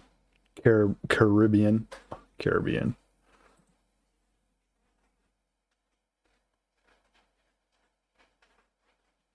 Okay. It shows it's like there's a prefab. Oh, there's a prefab right there. Layer. Huh? Okay, layer.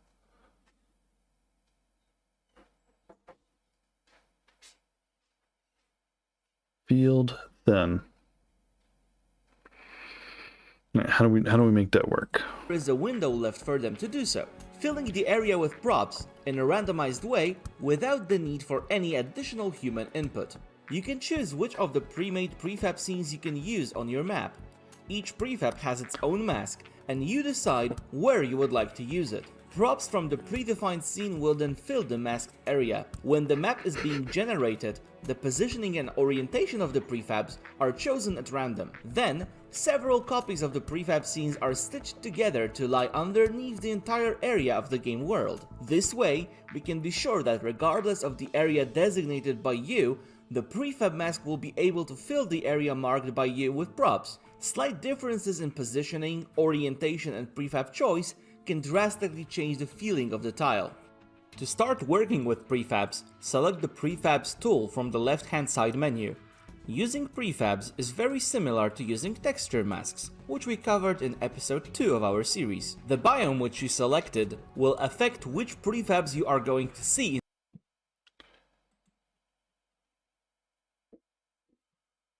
Prefab. Oh. Dense.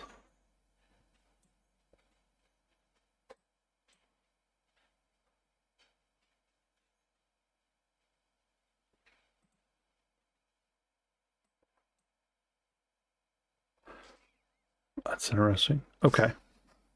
Prefabs, interesting. In the menu, the prefabs are named and divided by their category.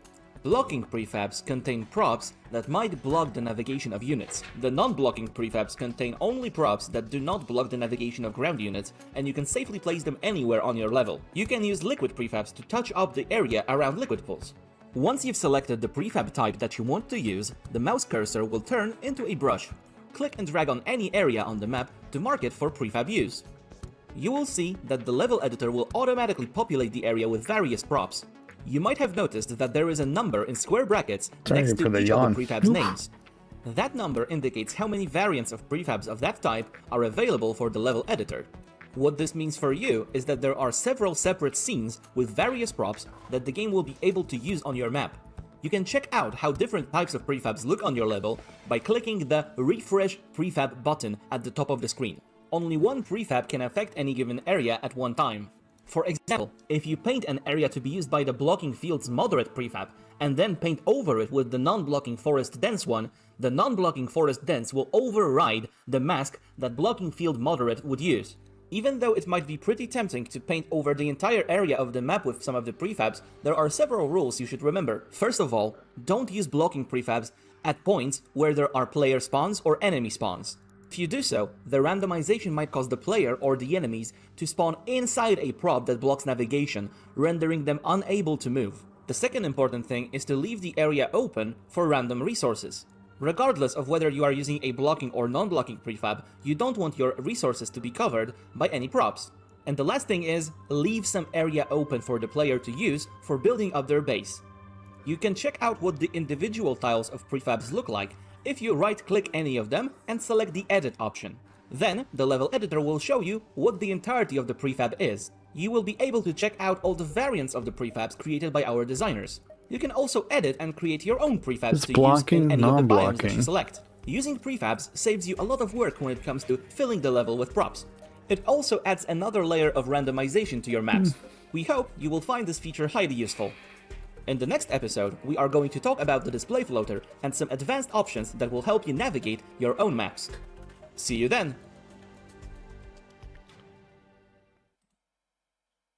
Let's see what number 5 is here.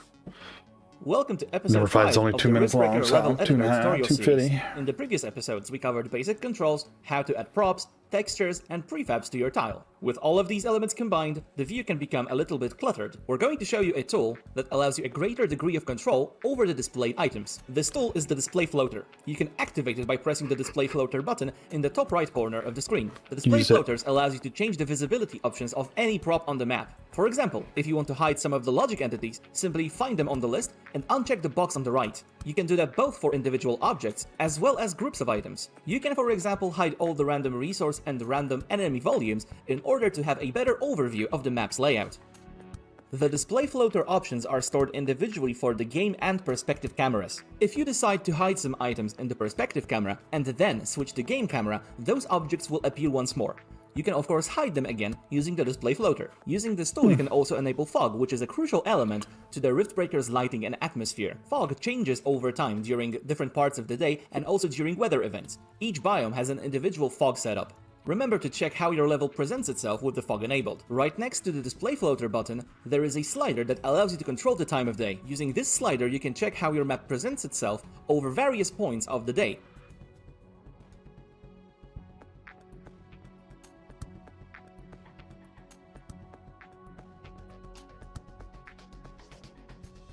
Another useful feature of the display floater is the prefab view. When you click the prefabs option in the rendering options of the display floater, you will be able to see which exact objects have been put there by prefabs.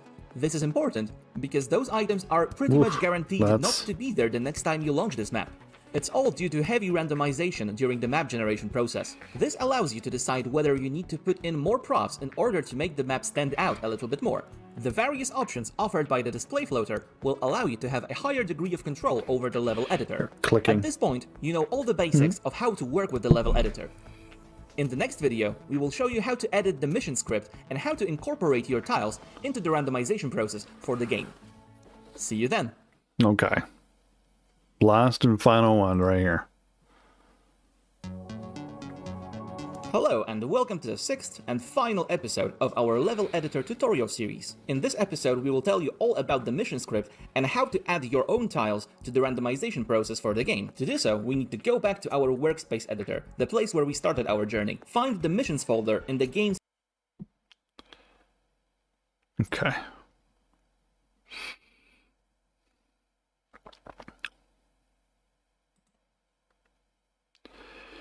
So we go back here and we find the missions folder.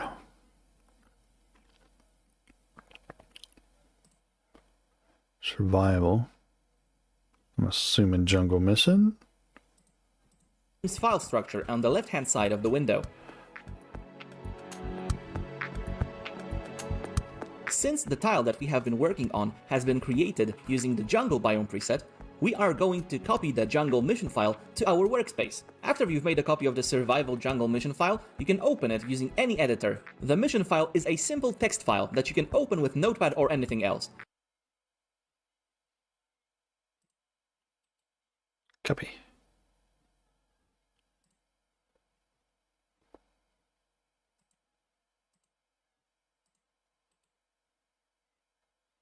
Edit in editor.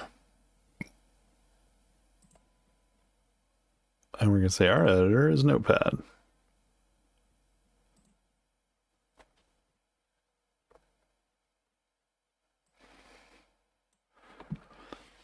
Because Notepad's gotten quite creative these days. In my case, I'm going to use the Notepad++.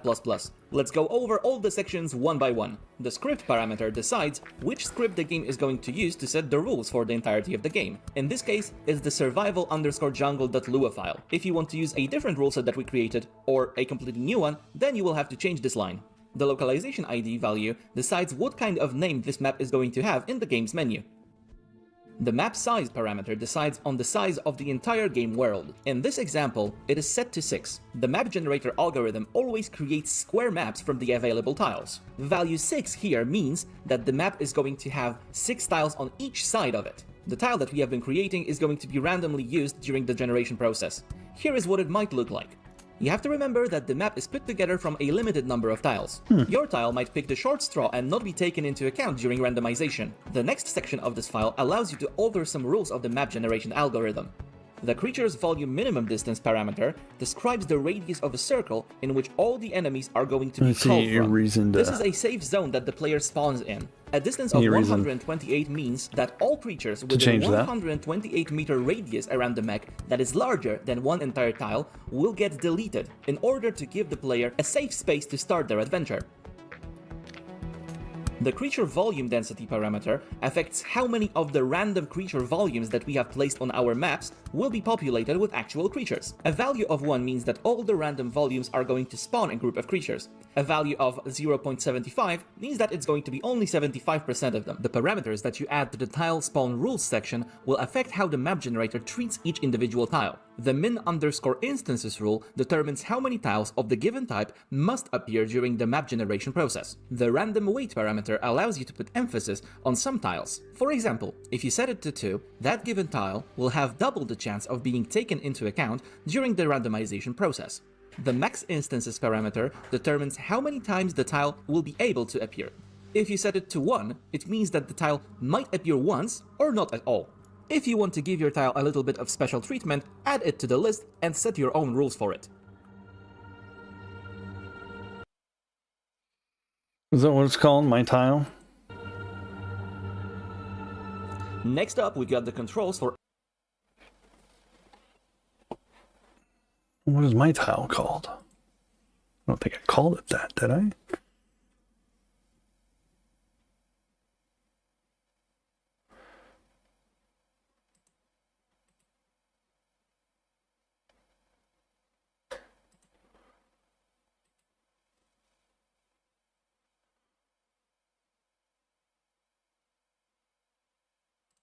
So what if we do that? What if we copy path? So that's relatives. Relative path. We do copy relative path. Go down here and we say chicka chicka chicka chicka.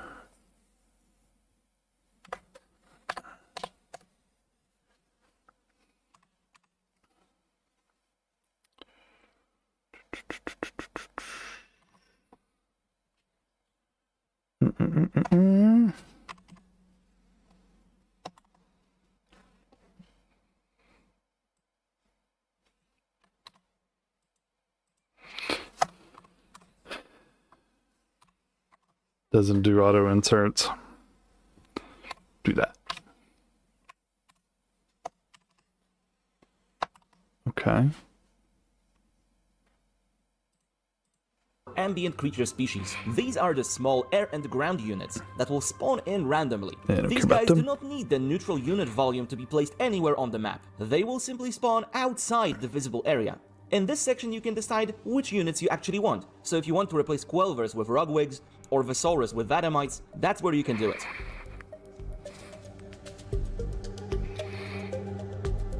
The next section of the mission file actually affects what kind of creatures spawn in the random volumes. First up, we have the neutral units section. This will decide what kind of neutral units will spawn in the neutral units volumes. We generally stick to only one species per biome, but there is nothing stopping you from adding more of these creatures.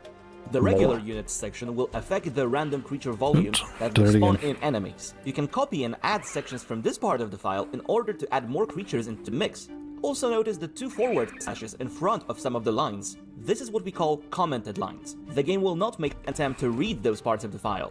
It's very useful for quickly turning off and on certain sections. Also notice the volume spawn ratio parameter. The higher that number, the higher the chance that the creature will spawn in a random volume. The liquid units and resource units sections affect their respective random volumes. They behave the same way as the regular units section. Choose the creature species, choose the volume spawn ratio, and you're ready to go. Sometimes when browsing our files, you will see sections that have been entirely removed. These are remnants of our old mechanics. For example, the Guardian Standard section affected what kind of creature would spawn next to a bioanomaly. You could bring it back if you want. This next section, Mission Object Spawners, will affect where the bioanomalies will spawn on your level. All the rules are explained within the file itself.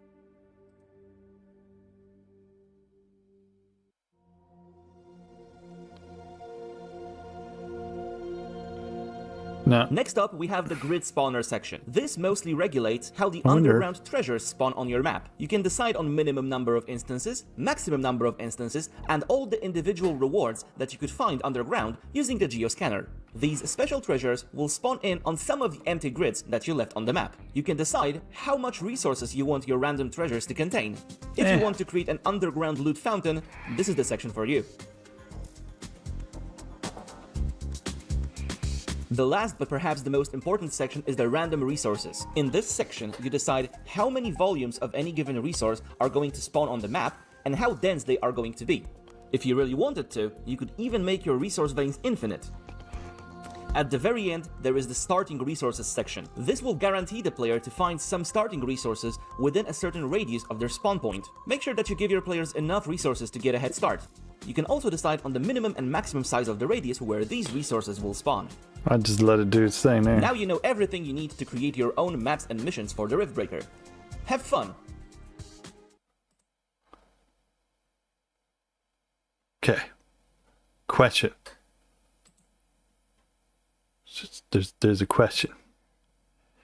How do I use my use my map? That's the part they left out. How do I use my map?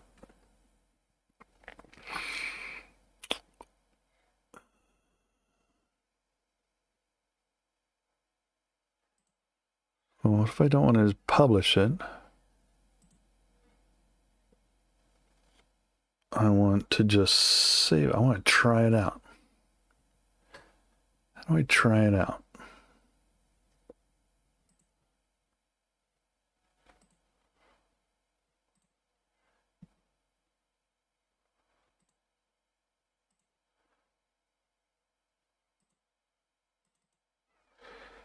That's what I want to know. How do I try it out? Ooh, lean way back.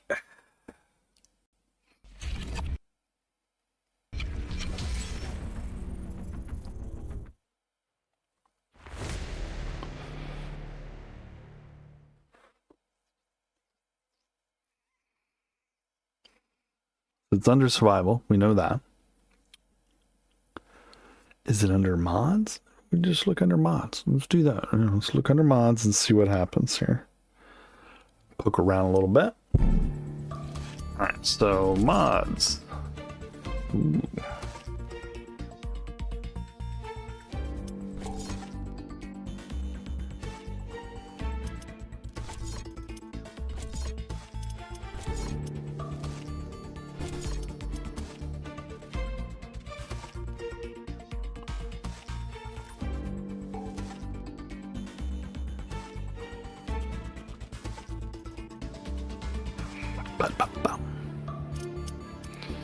Okay. So that's okay. There's no apply in it.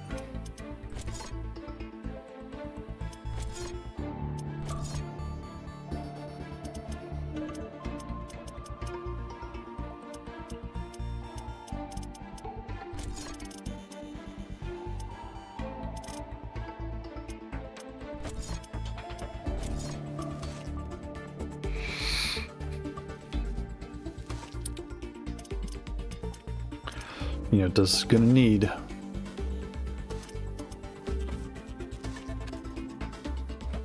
Google. Help us out here, Google.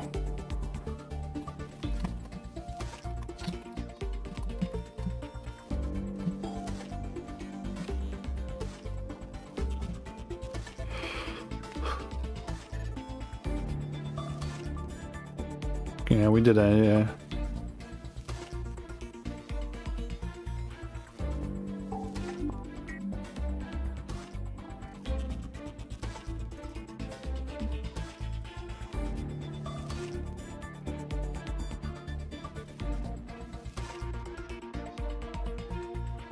Okay.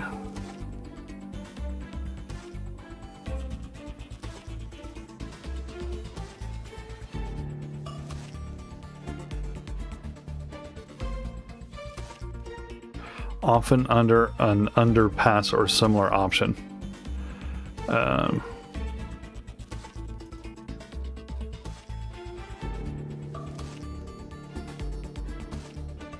Well, I know how to use the level editor.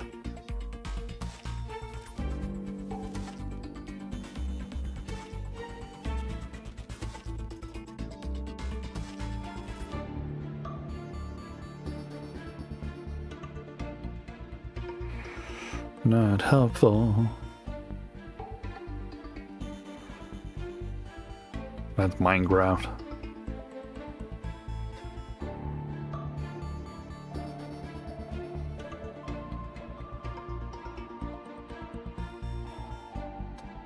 Yeah, okay. We did all that. Is it going to be in the wiki?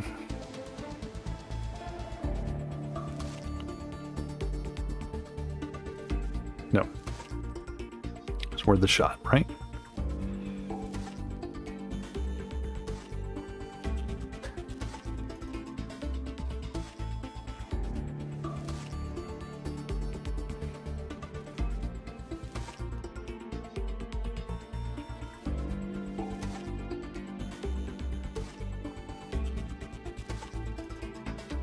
That's Wildfire Games. Don't know who that is. Don't know who that is.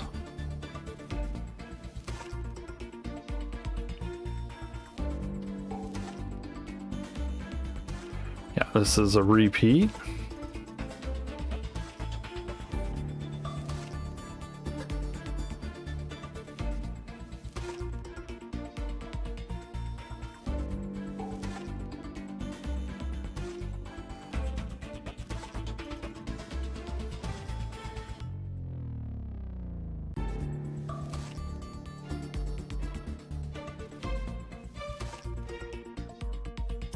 That's not how it works now.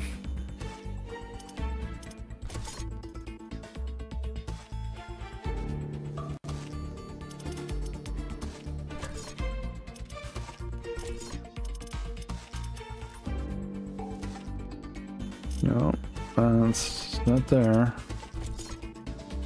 Not there.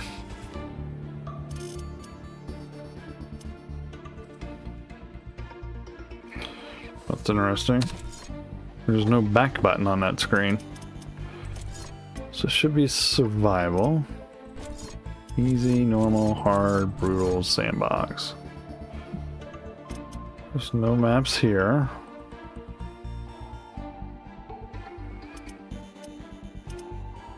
Okay.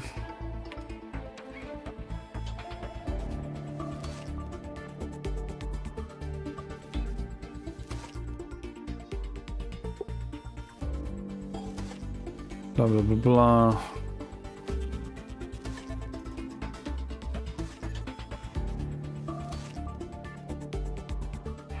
Civ 6, what?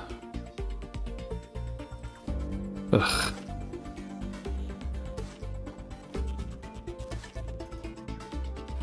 Reddit, you jerks.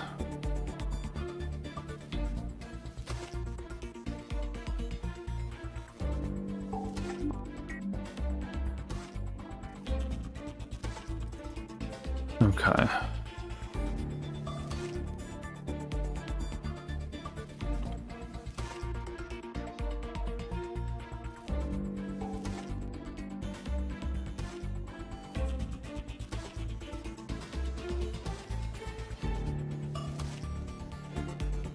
That's not helpful.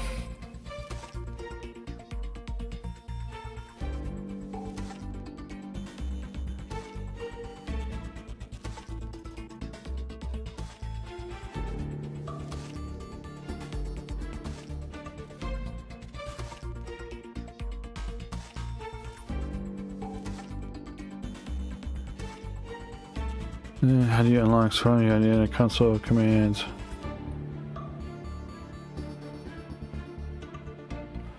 So it doesn't tell me. Still doesn't tell me. Let's check this one. No.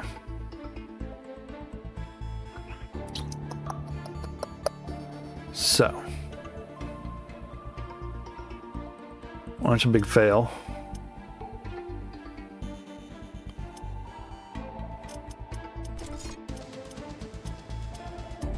Because it's here.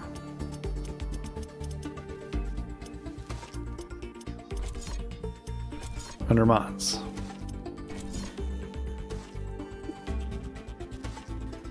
Apply. I mean, I can uncheck it and do that. No. Yes. I didn't change anything anyway.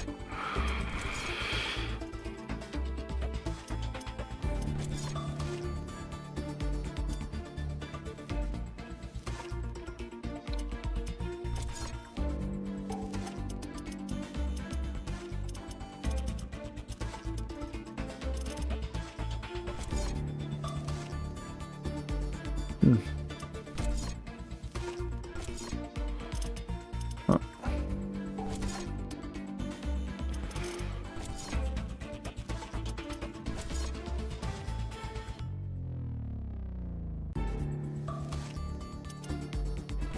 And that just does that, right? It just takes us to the load game. Campaign does that. Continue does that. The same-o. This is the same as the other one, right? Yeah.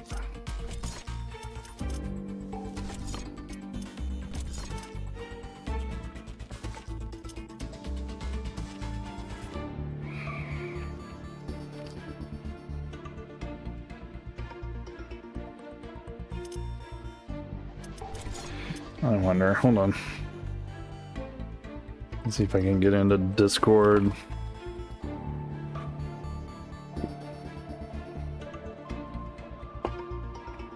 Of course, there was an update, right? Tells you how often I use it. Which is never. I don't care about what's new. On a mission. I don't care about my 2025 Discord either.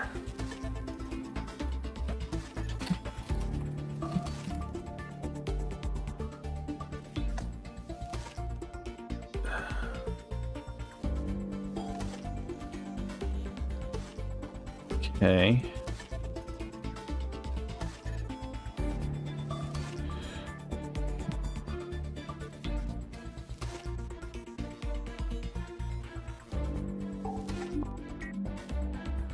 That's not helpful. Let's do...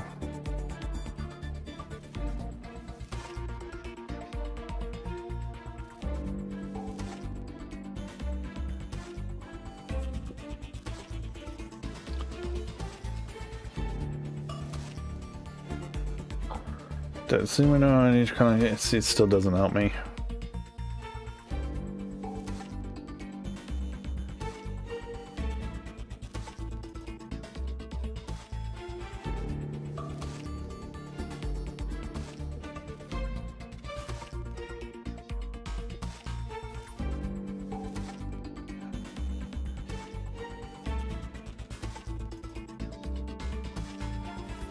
Let's just try and load map for now.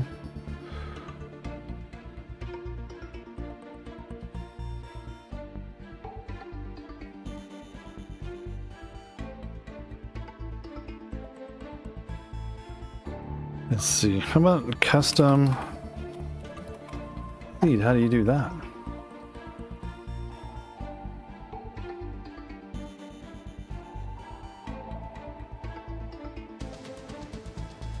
But that's from 2019. That's not helpful at all.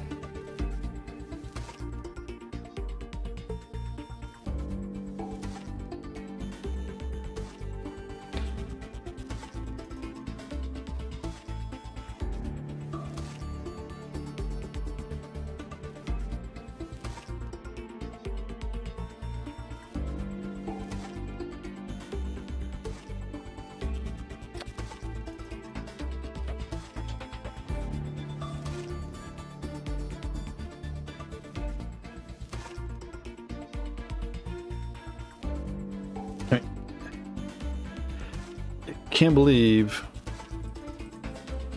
there's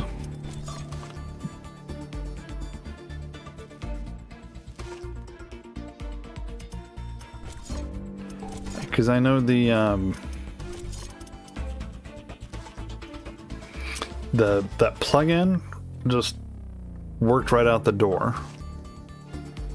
So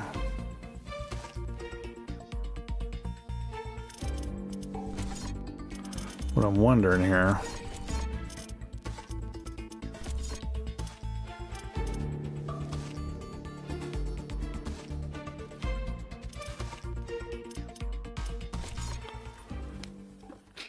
so we'll go into the just sandbox here for a second.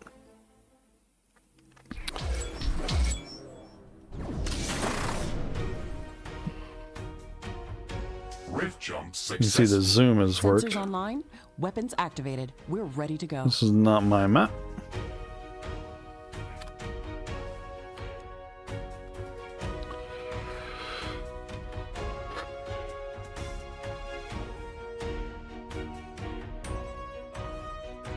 So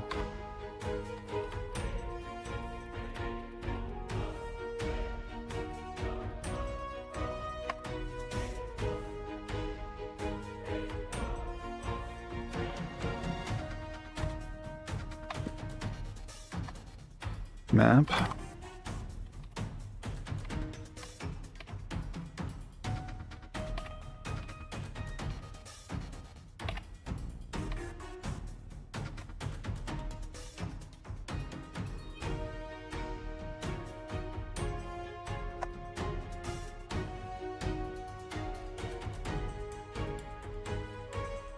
Okay.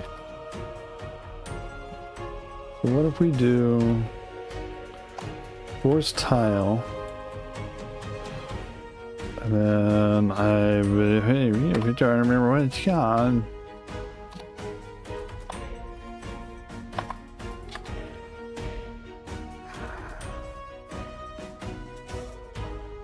Okay, I don't remember what it's called now.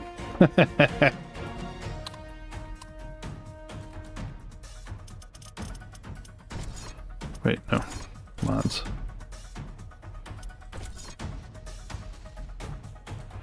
Cagman plays Plains map. Cagman plays Plains map.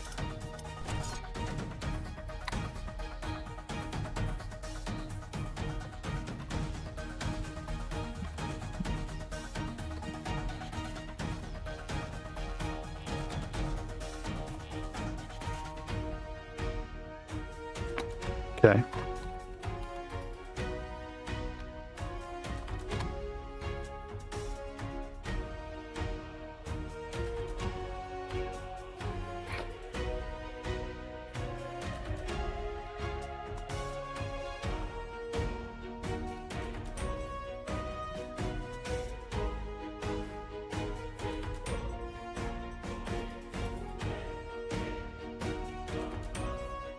Nothing happened.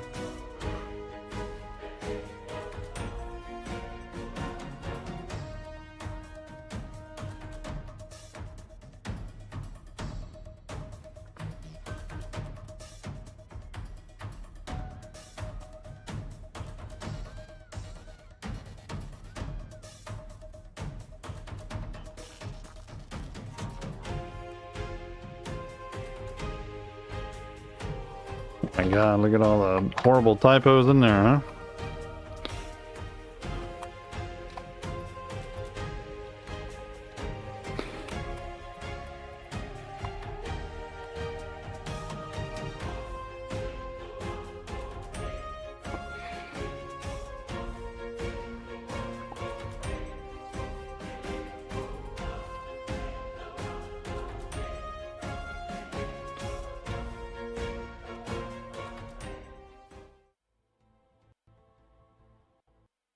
Oh.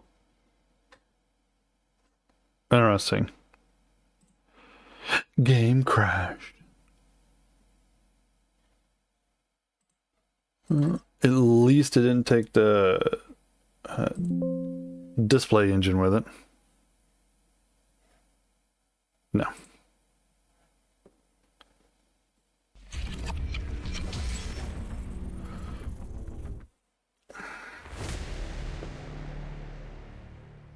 This is going to end up being a question for the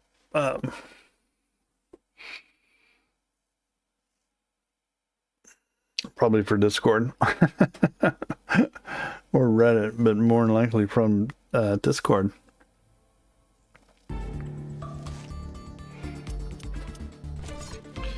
Alright, survival. Right back. Yes. Sandbox.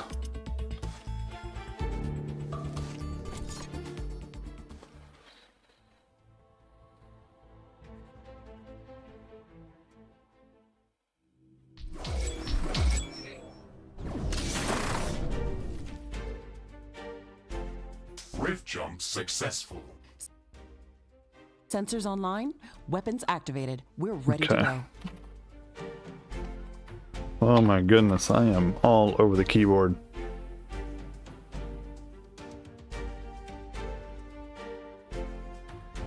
Do change. Nah. Oh my goodness. Change. Map.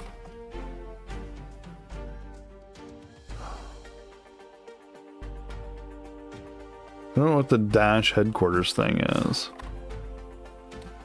Map name.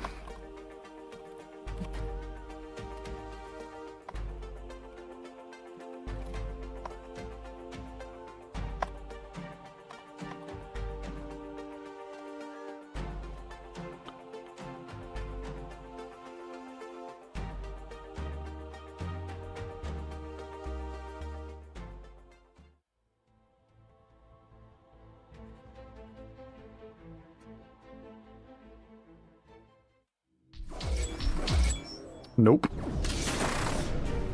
That is not my map. Rift jump successful. Sensors online, weapons activated. We're ready to go.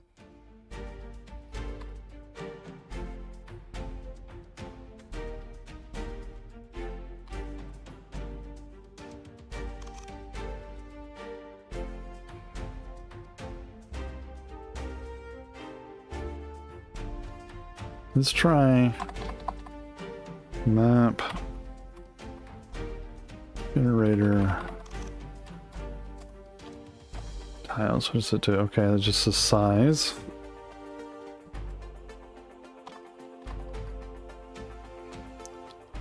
Force tile. It's just the name of the tile, right? This is what bomb killed it the last one. Okay. Plays. Lanes. Map.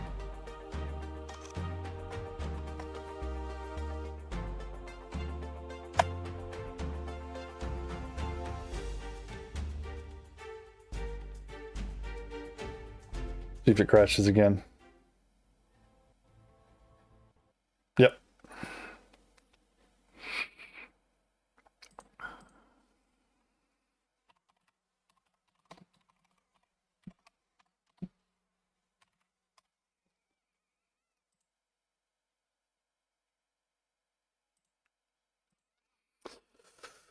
So the question, of course, is, am I doing it wrong, right? That's the big question. So let's go ahead. Let's see. Now, what did we call that?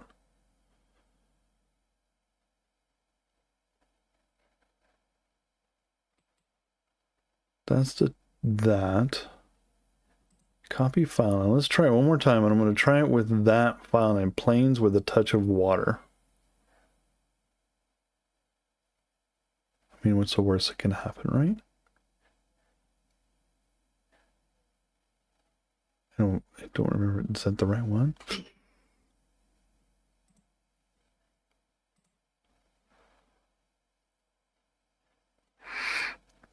I'm going to try it one more time. I'm going to look for a second here just to make sure we ain't messing it up.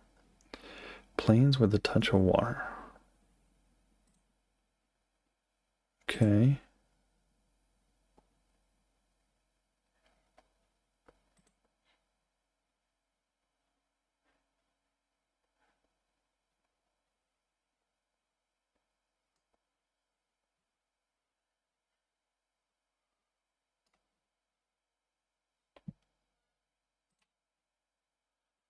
Open.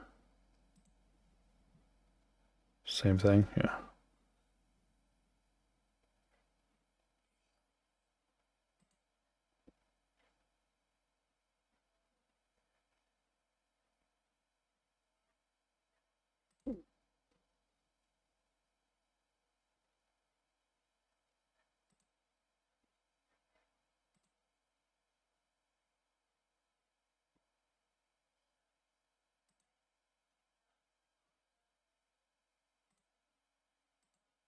Let's go ahead.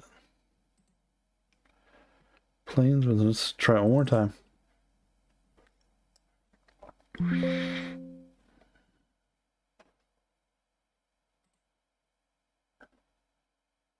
I know it's I think it was the standard. Do you really want to do this? And the answer, of course, is no. I don't wanna.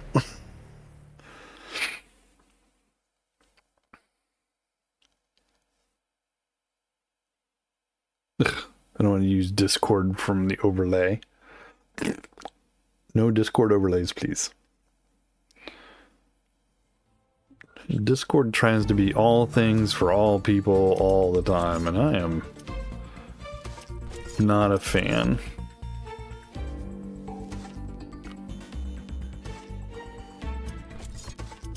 Of that behavior. Sandbox, start.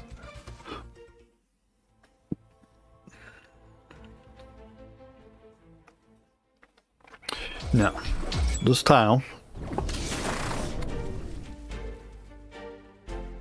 Rift jump successful. Sensors online. Weapons Load. activated. We're ready to go. Let's just do it this way. Tile, because I don't remember what it is. Map generator.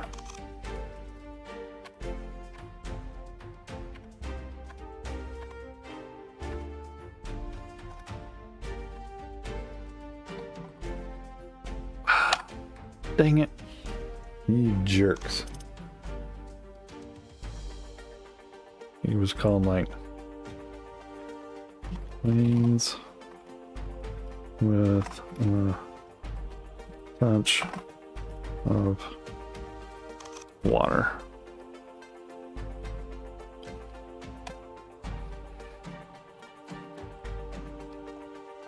Let's see if it crashes again. Yep.